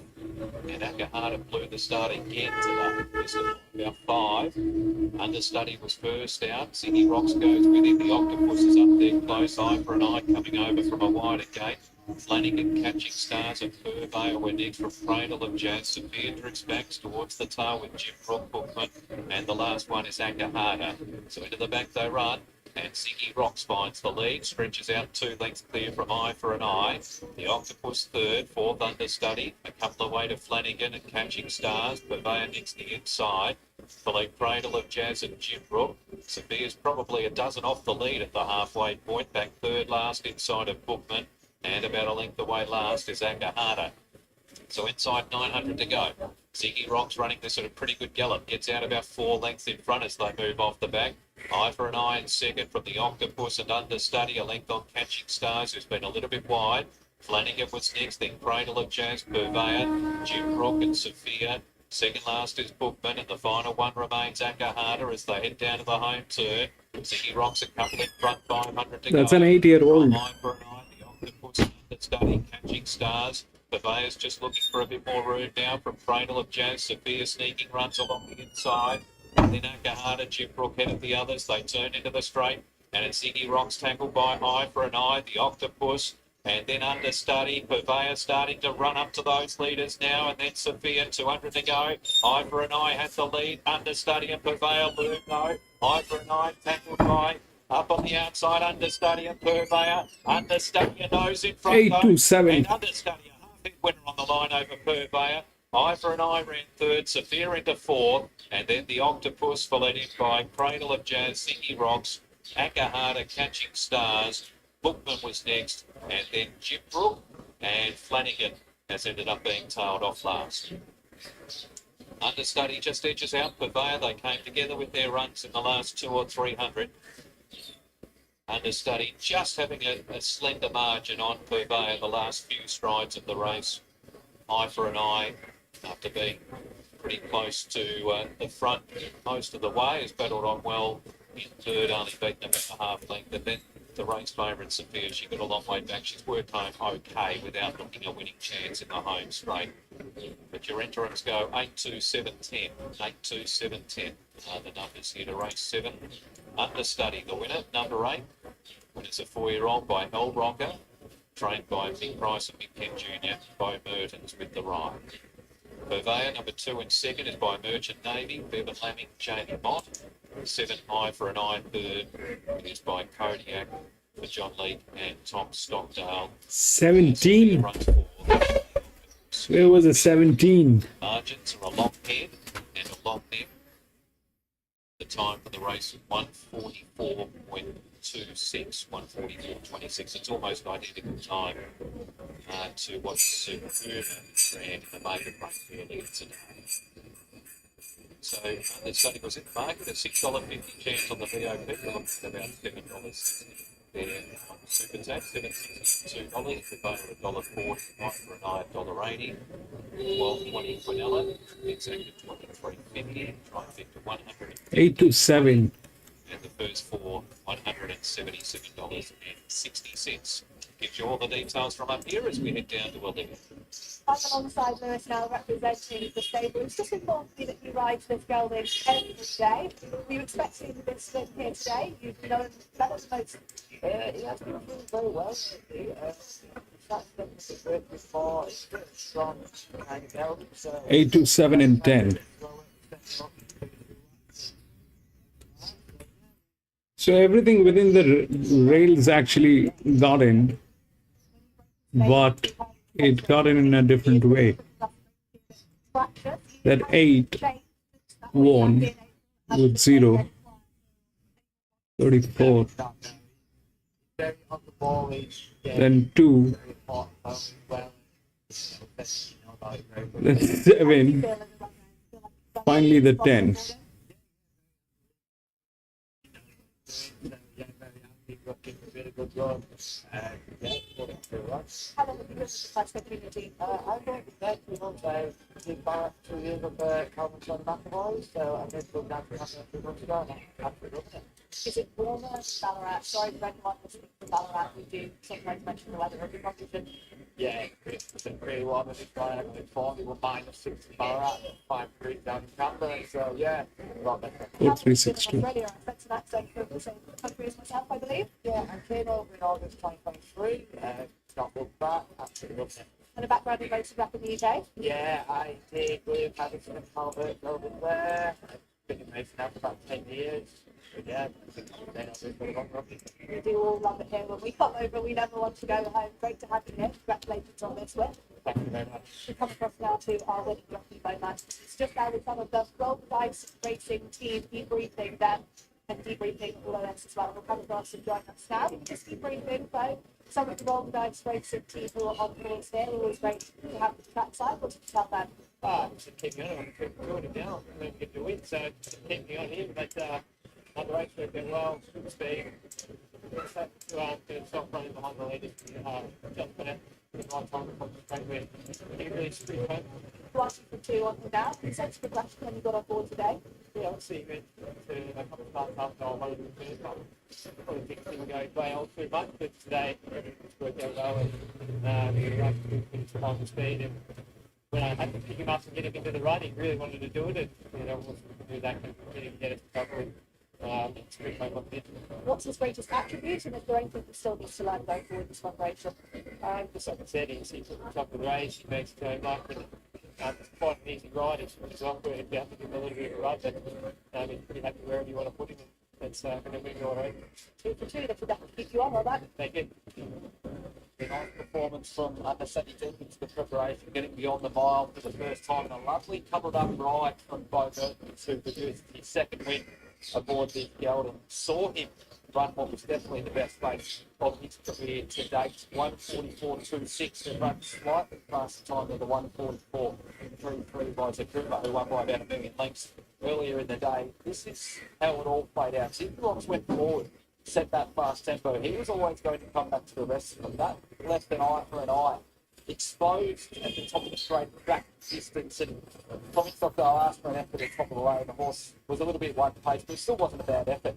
Dropping the distance. You can see the understudy just taking for a run on the back of Ivor and I, and when Octopus, or the Octopus drops off, that run presents. But in the meantime, Jockey might have got going aboard Purveyor. He gave the horse a sweet running transit. When he popped off, absolute guilty. This horse is going to relish a little rise in distance, but he just found one better on the day. He found the line quite well. He just bumped into one that was exposed late, was still nice and strong to the line too. I want to drop it on him. I think he could win a similar race. And This is the 8th one. If you look through the odds, it's 4, 3, 6, and 2. That 4 is the favorite. If we look through the rails, again we have got this where the 4 is in the top, right? 4 comes in the top. Then we've got 12 and 5 also within the rails. Now the 2 is logically the one of the right odds because these drifts are not large enough. This is the largest inner, so that is good. This is the largest this is the largest inner, this is the second largest inner, this is the third linear, and this is one of the linears. Now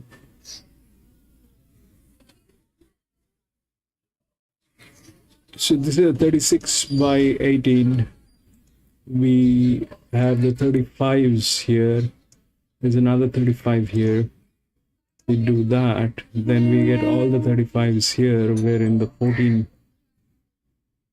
is the EW, which is here with one of the best jocks.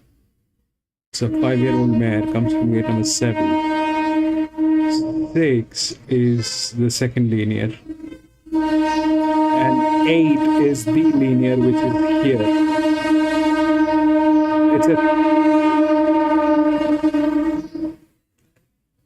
It's a linear. Today there's something very surprising thing happened, that one of the linears from this position actually went up. This is Geelong. I don't know how that happened, but it actually happened, and it generally doesn't happen. It cannot go up. So I'm still not going to consider this one. 8 is not the thing that we're looking for. If we look through the jockey pressure, then we do get this one up. That jockey, that pressure doesn't work. 2 is the other one, which is here, which is the largest outer. So it's okay to go with the largest outer.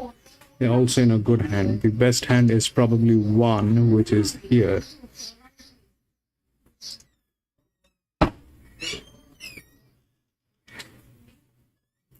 Four.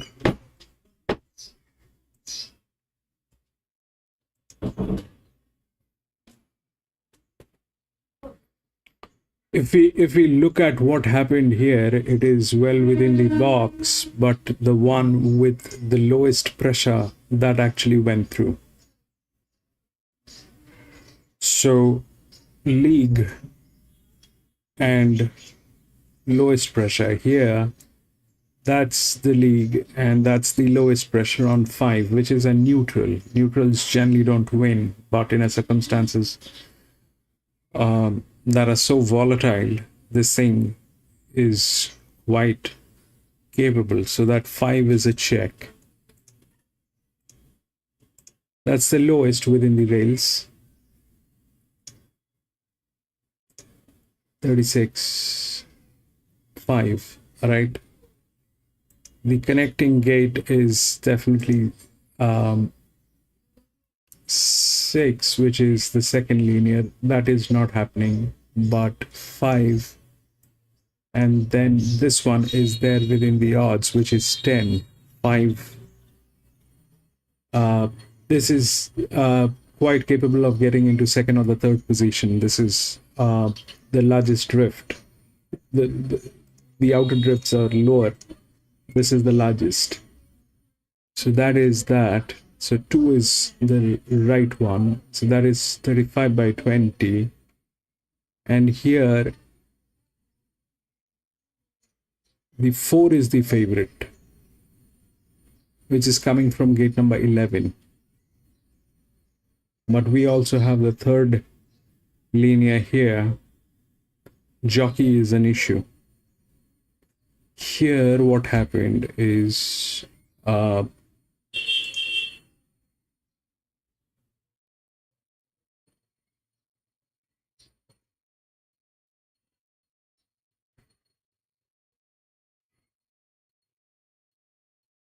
no point looking at jockey, but this jockey has the pressure.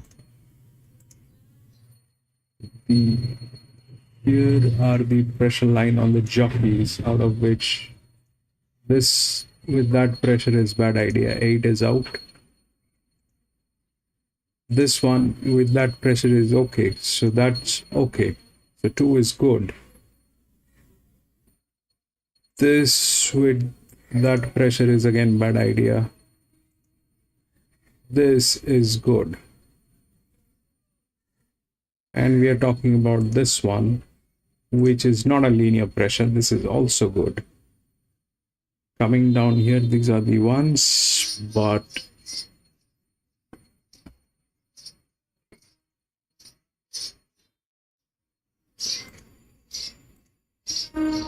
yeah, 5 is checked. We'll listen to what they have to say about 5. There's nothing else to it.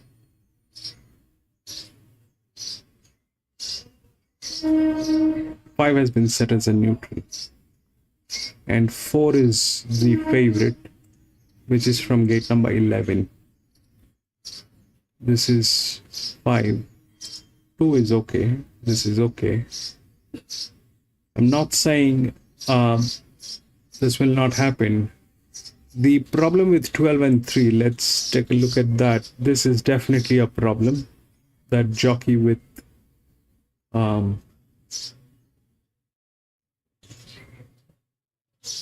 here.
So this is also carrying 24, which is a 37. And this is also carrying 24, which is 41. So definitely 4 is better than the 3. 12 is the problem with the jockey. So, and 5 is carrying the lowest.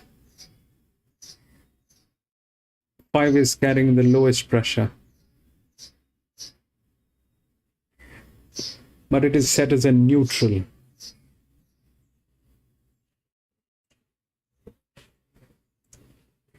This one is the best hand. They don't lose. All right, they don't lose. They're quite capable of delivering. They'll get into a place. That's 4. If that's 5, that's 4. These guys are good. They are the only people who are here with management. The horse is also good. 23.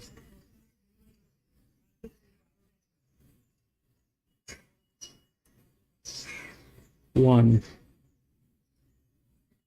So I like the 5, and I'll put the 1 on an EW. I like the 5 and 1.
Just know that something else that thing on two governments having placed if you want to start supplying to others today with a good stuff up to You're ready to rumble.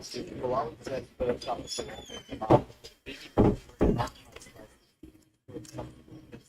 up the back of Carolina, 1600 metres. In an on-speed dominated race, with a people through to the long last day.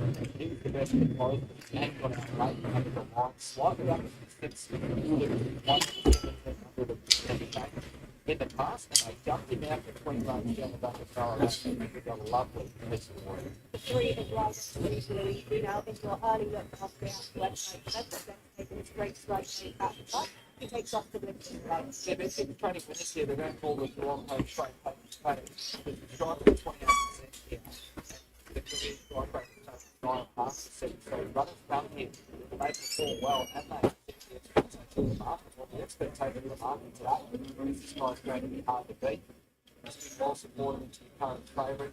Good last starts, 64-0-64 at back in the road, 250 minutes from the fresh run at Geelong. Still a bit too far back last start at Pakenham. Expected a bit more positive from a low board start. Before Boga Lake, the second in a correct jump out to the last sort of left hand and another third. Wow.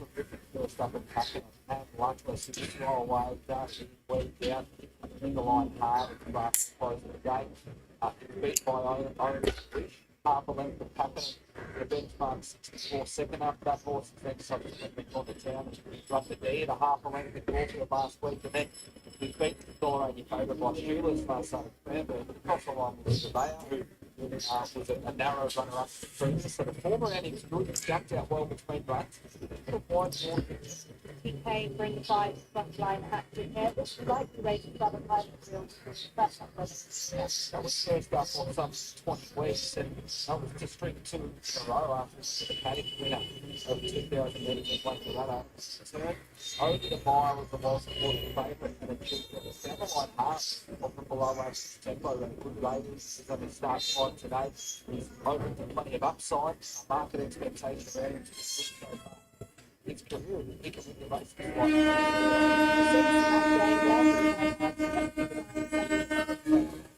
He was big improver after being 4 wide at Pakenham, third after the four in the race. I only wish one was produced since 4 years with Vogel beating him home that day 4 weeks. But he did have some excuses that day, when Vogel beat him home and subsequently went forwards in a running sale last start.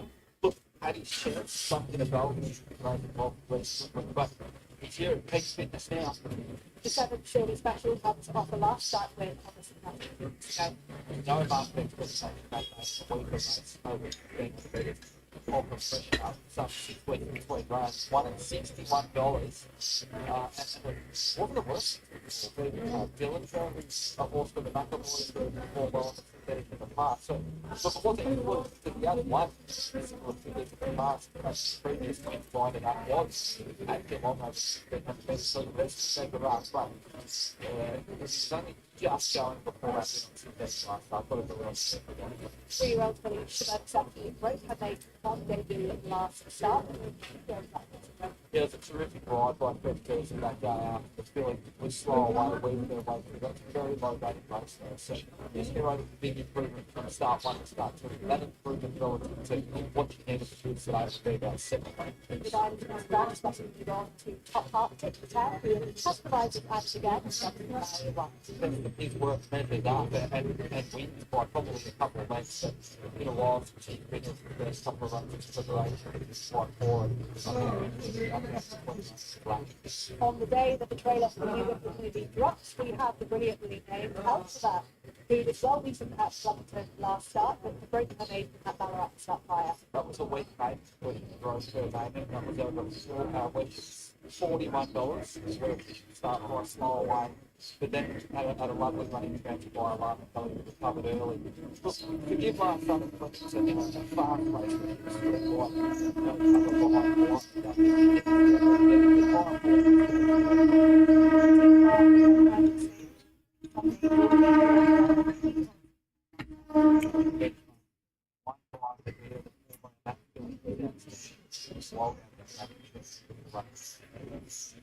That team has also been stacked as we proceed with Fortunate Gal, who resumes off an unplaced young match.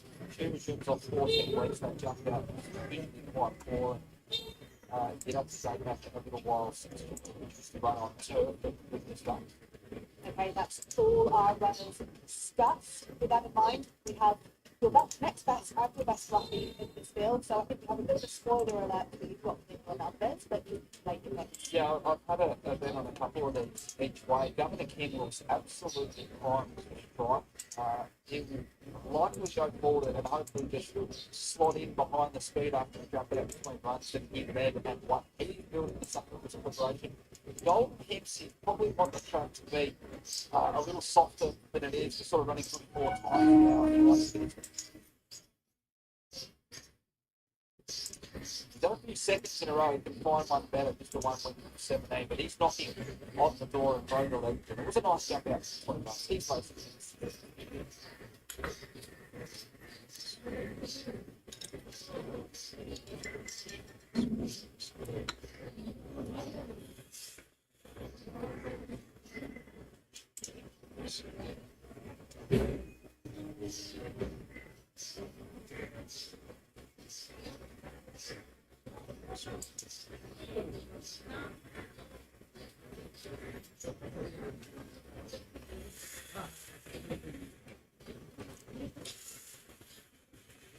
basically thanks for the time, though, to let him, if you're left to take the jump out, yeah, the things.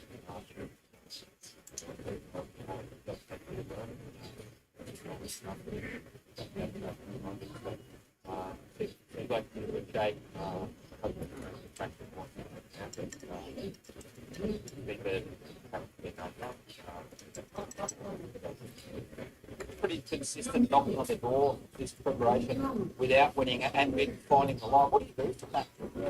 It's represent the jump out between runs, but it is a wide draw that Jai's got to contend with. Yeah, exactly. It's wide draw from the start. Give it Jai That's the roll boarding, but they really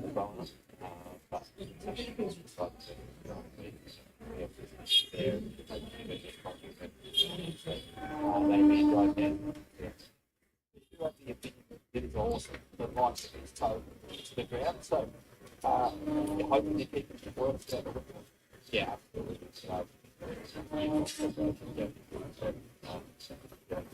Right up now. Be on the ground before now.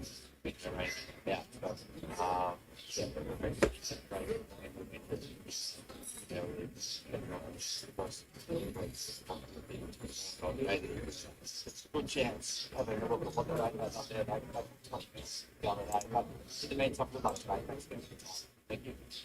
Great to hear that from the trainer, Mitch Friedman, on the chances of 4 in this field. Over Legend, to add to that jump up between lines. Always good to get insight from the training teams on the reasons with jump ups between runs. Pretty much interviews have been absolutely splendid today. I reckon you've gone above and beyond with both free range insight, but also you've added in the fun touchdowns there, kept everyone on their toes in the best way possible. You've added little anecdotes and insights for the viewers at home.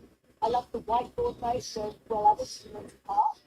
It's all good. I don't surprise you. No, I'm not surprised. I always have faith in you. I'm just wanting to recognise your skills and ability and hope the viewers at home appreciate all the work you put into that. Oh, thank you very much. That's the time of the that I like. Every other time it was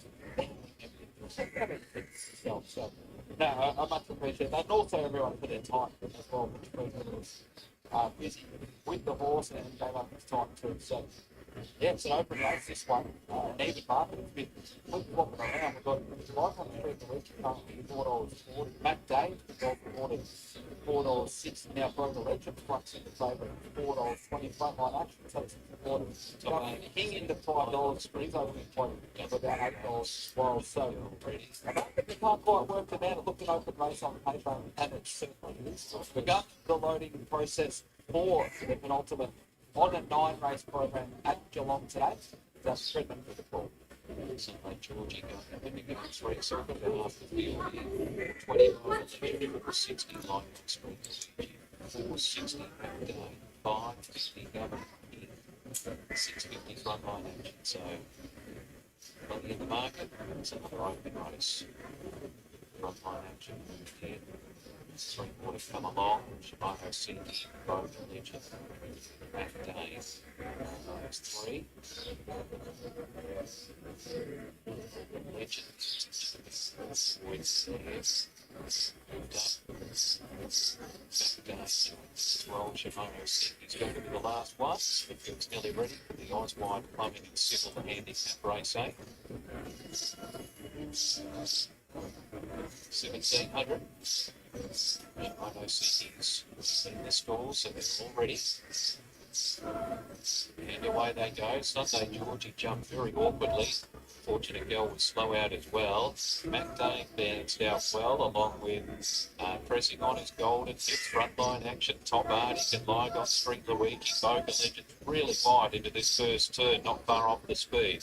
Governor King was next, and then came Alpha Bar, Sunday Georgie, Surely Special, last the inside Shimono Siki. So along the back they go. Mac Dane's emerged as the leader here with 1200 to go. 3/4 over Boga Legend across to sit second. Third Top Arctic, fourth Golden Hips, frontline action. Couldn't find a spot, it's lived down 3 wide there, no cover. And they were followed by Sunday Georgie, Lygon, String Luigi, Governor King's 3 wide, but at least has a bit of cover, I think. Then Alpha Bars, Surely Special, Shimono Siki, and 2 lengths away last is Fortunate Gal. So they reach the top of the hill, 800 to go, and it's Mac Dane just over a length in front now from Boga Legend, Top Arctic. A length to Golden Hips, frontline action, Sunday Georgie, Governor King, then Alpha Bar and Lygon Street Luigi, who was pushed along a little bit. Shimono Siki was next, and then came Surely Special, last Fortunate Gal as they come around the turn. Mac Dane a length in front of Boga Legend. Third the inside to Top Arctic from frontline action, Golden Hips, Governor King, Lygon Street Luigi, Alpha Bar and Sunday Georgie. In the straight it's Mac Dane in front, holds a narrow lead from Boga Legend. Frontline action a length and a half away, nothing else making ground. Boga Legend levels up to MacDane, 100 to go from frontline action. It's Boga Legend putting his head in front from MacDane, who's pretty gallant the inside. Boga Legend ahead in front though. Boga Legend won it narrowly from MacDane. Frontline action in third, Alpha Bar 4.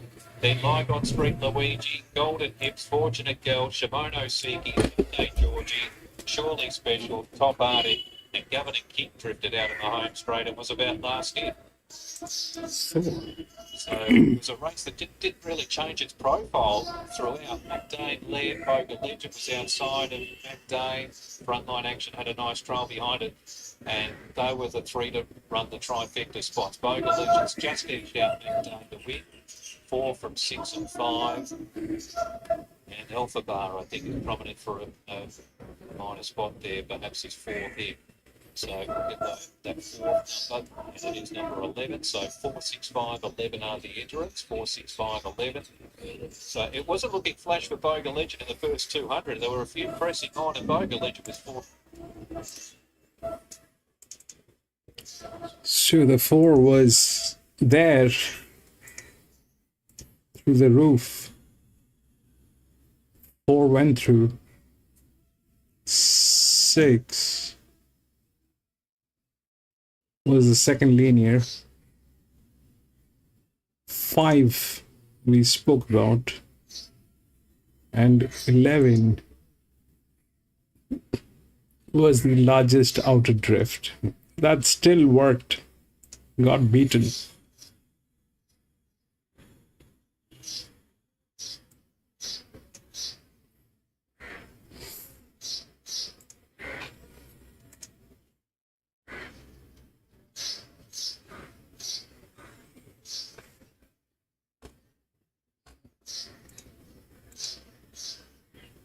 Fifteen, 14, 4, and 16.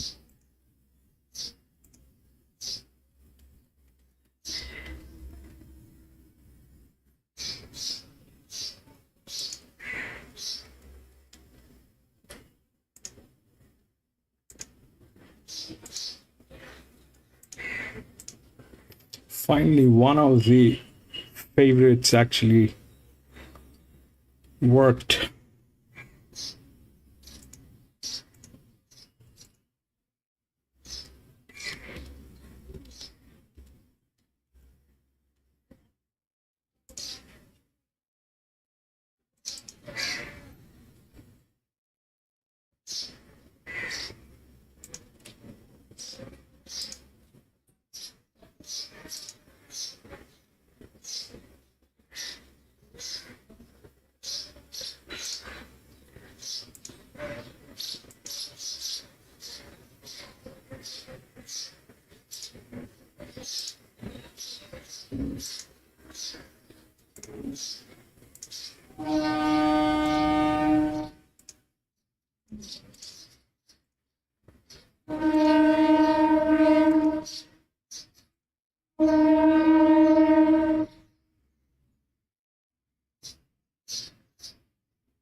This is the last one here, the ninth one.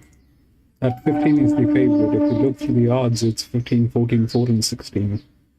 If you look through the rails, there is no head at date. The only one which is actually within the rails is 13. That's the only one which is within the rails with one of the jockeys. 15 is league horse with one of the lowest pressure that it is carrying, and it's a very good team. The team is also good. 4 is also a very good team. That's the largest drift is this one, which is a 7-year-old gelding, but this one is probably a, not to consider this horse. The linear is 7, which is from gate number 1, and it doesn't have the physics, but I don't know if how and what it will do. That's the linear, and so this is a 28-28, and this one is 28/9. But this thing has been to a lot of league races and all that has happened. It's got one Group 1 race, and this is where it stands. Will it win is a big question, because it doesn't have the physics with it. It doesn't. This one had the physics. The 5 came in third. It had the physics. 12 and 3, we knew there was a problem with the jockey and the pressure was not working. So the 5, I went with 1, looking at that team after finding that 4 was a white and it was looking dazzling. So that is what I did. But you need to have the physics to work with this one doesn't have the physics. The only one which has the physics is number 13. So that's what it is.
Final event for race 9 on this Geelong card. It's a benchmark 64 April 15th. Our scratchings here 3, 5, 10, 11, and 12. We begin our mountain card with the 1 Irish Rockstar from the Linton Smith stable, who receives a 2 Geelong dropouts. He's got some ability, this horse, but he is off a lot to go. In the last race in June of 2024, so it's new on here of the scene. He often goes around parking the market, not these, despite handling the game of the market, whenever he gets towing to the ground, for a horse that might be top of the front, he'd like a bit of fitness on his side. The team don't see as fast up here and it's yet to win. Probably unlikely to get today. The horse just exclusively blows the start. The only blows the start 2 weeks ago is actually out well, but off 32 weeks, his latest jump out went out the rear and not making any ground was quite poor. He's going to be using this to gain some fitness and get better teammates to the break. Johnson already has a winner on today's card. He also brings the 4 Maximilian Caesar, who led the region at Ballarat last start, but had been going around with high rates of time trial. Yeah, he's certainly going to appreciate a drop in play. His last handful of starts have been on the benchmark 78, 4 or 78 grade. The Dockies, despite the fact he's been going around in stronger races, he hasn't really been competitive in those. He's got some early speed and the form around him, the horse is going to beat him. Reads well for a race like this, but the confidence is there. 6, 57 years is from William Howley stable and the team's on 2 dropouts. Yeah, off 15 weeks, the jump is a bit very quiet. Of course, it's relatively light to take the start. Today, Rocket in the place, placed him after the goes. The last time he won was in the benchmark 7 and punter where he made a long, sustained run. So his person wouldn't be rough, but his first up run last preparation, albeit without a great deal of luck, he looked like a horse that could be further, and that's why he's a repeat today. Simon Wiles brings the standard Galvin Cleavers, who receives off 3 jump outs and jumps to barrier 1. Yeah, we heard from the stable earlier that he's quite back as soon as he gets out over further. That's evidence on his scorecard, the fact that his last 2 runs were at 26 and nearly 2,800 metres. His jump out work was pretty sharp. It wasn't bad in the first up last preparation before he proved to be second after the work rate around Gambia, but I like the way, particularly in a jump out, a couple back on a fast track. He cruised and worked through the line quite well. It's still light the race. It's very often in a place that was from a low draw today. Certainly been no disadvantage. I look to the teams.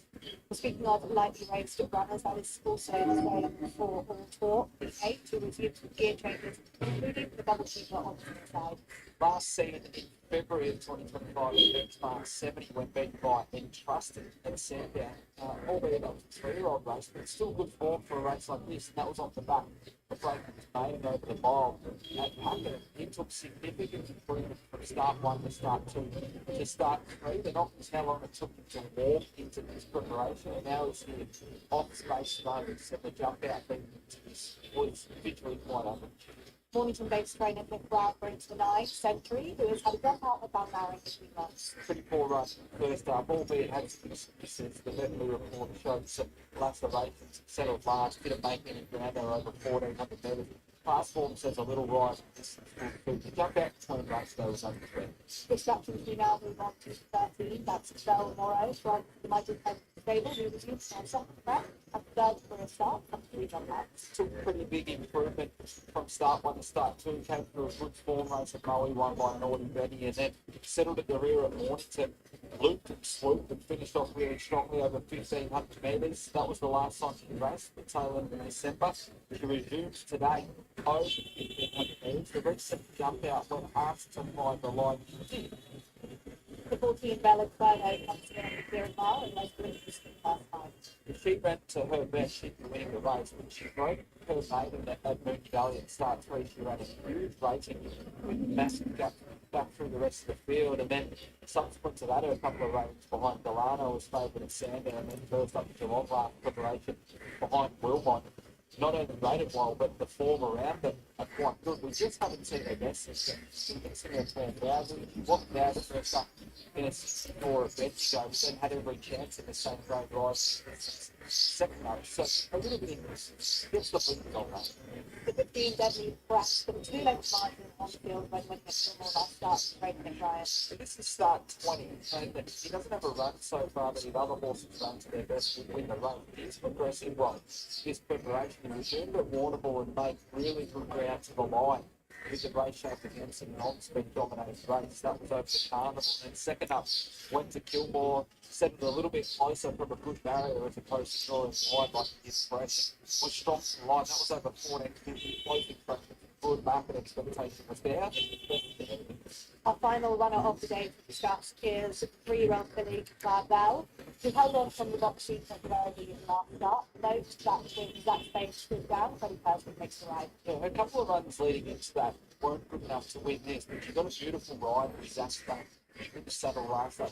Unfortunately, loses that ride today with the earlier incidents, but it was a ride that really contributed to her winning the race. She did cut a fast tempo and she stuck on okay late though, so deep into her first preparation. Hard. Our final event of the card will finish by marking covering results. How do you see the race unfolding? And from a low draw, Gallup Victoria, despite the fact that she wants further, draws to do no work, the no disadvantage, hugging the paint on, particularly like to jump out work and couple back on top of the ground and Ararat when leading all the way. Appearing to do it well within himself. Gallup Inferno gets the win his first time looking at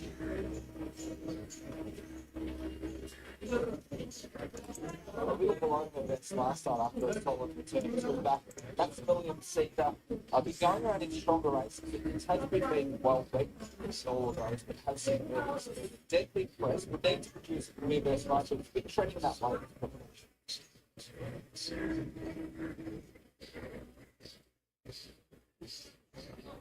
See a race on the grass, Handicapping first, it was 16 about race 9 about 3 minutes away.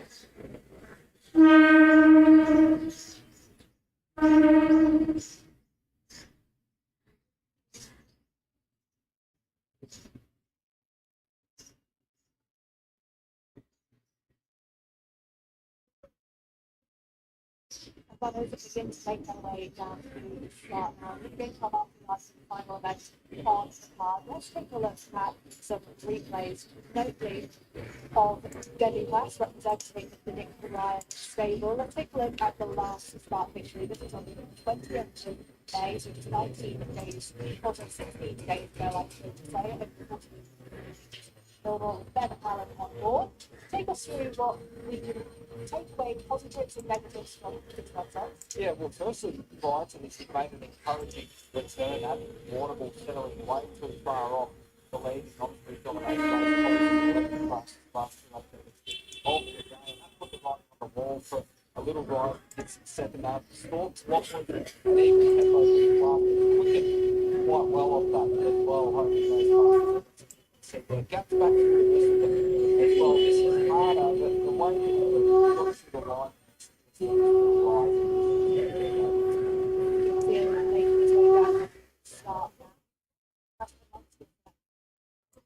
on top though, when you just want that guys, the pattern of this race will change to double.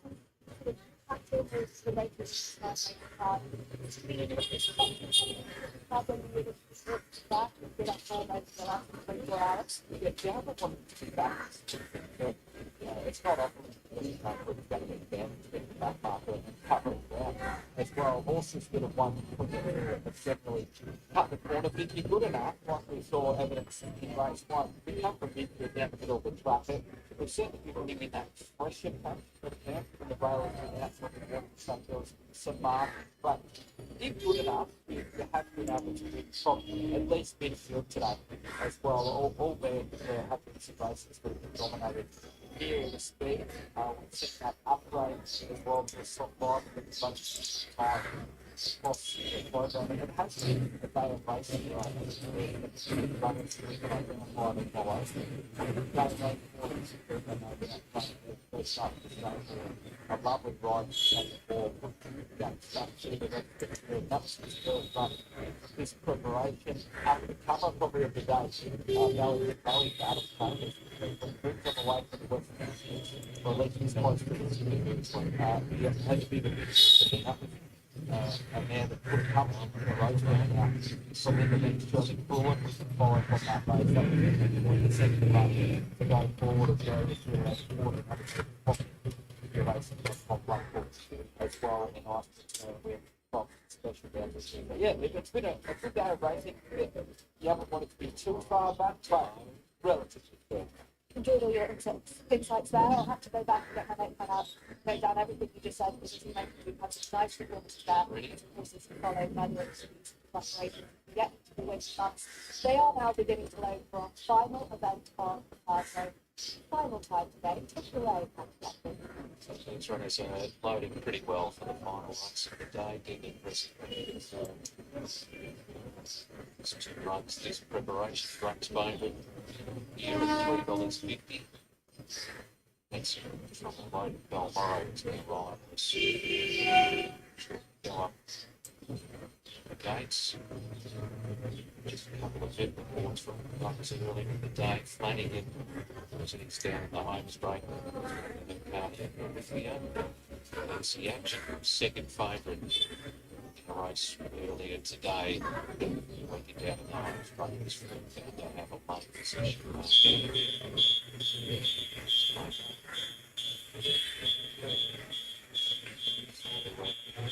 Tom Belmont. Still not stalls. A lot more attention than able to free up to go over and then guards behind her, and I think that's done the trick. More of a push, and they've got her in. So Maximilian Caesar, who's been well backed, the second favouritism in 480 goes in.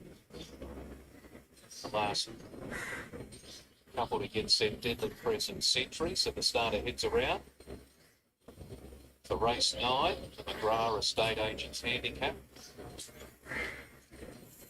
Century moves up into an outside gate. Look ready. Set to go, signals given, and they're underway. And one of the first to get going here is Galloping Guru, nice and fresh off the inside, won't be far away with Bell Inferno, Maximilian Caesar, Irish Rockstar now starting to press on. 57 years, about 5th placed early, a length to Clavel, All Talk, and then Deadly Press. Schultze basically jumped on terms with the field today. He's back third last upon settling with Century, and the last one is Belmorrow. So with 1,000 left to go, up front it's Maximilian Caesar and Bell Inferno who share the lead, a length on Irish Rockstar and Galloping Guru. After a length then to 57 years, All Talk, Clavel was next, and then Deadly Press ahead of Schultze. Second last is Century, and the last one as they move off the back is Belmorrow. So with 650 left to go, it's Bell Inferno. Now about a half-length leader over Maximilian Caesar, Irish Rockstar and Galloping Guru. Clavel starting to travel into it. Deadly Press is on its back.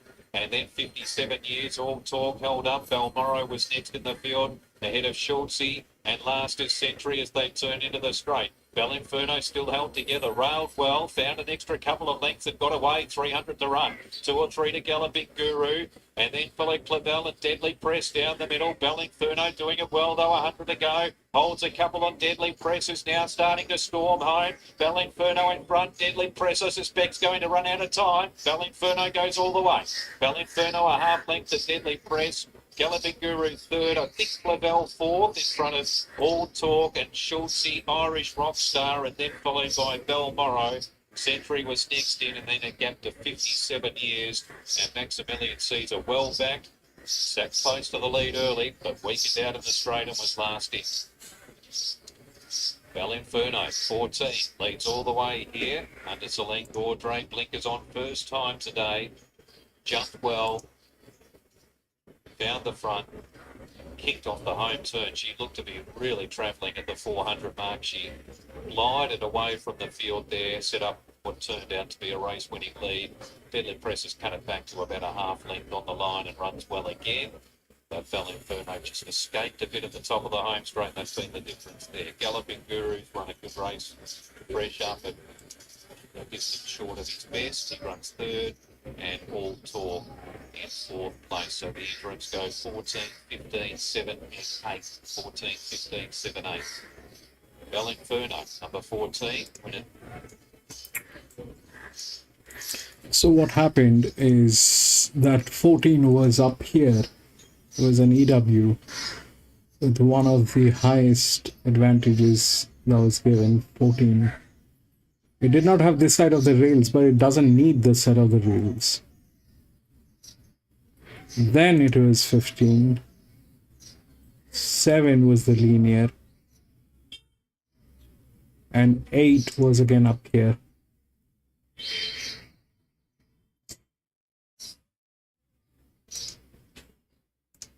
We'll check what happened here today later. But that's more or less what happened today. Anyway, that is it, ladies and gentlemen. We had 9 races here today, and that was the last one. But tomorrow is Friday, then it is Saturday coming up. We're going to be racing both Fridays and Saturdays. Friday, that is tomorrow, and day after we are going to be racing. So if you have a little time, please come and join me. We'll race together, do a little chit chat, and try to have some fun. And thank you so much for being there, Lee. Thank you so much for being there, my friend. Azhar, thank you for joining in. Thank you for being there. Lewis, thank you so much for being there, my friend. Adoman, thank you so much for being there. Devon, thank you so much for being there, my friend. Unfortunately, nothing happened today, but that is horse racing. I'll see you tomorrow, gentlemen. Have a great day till then. Bye-bye.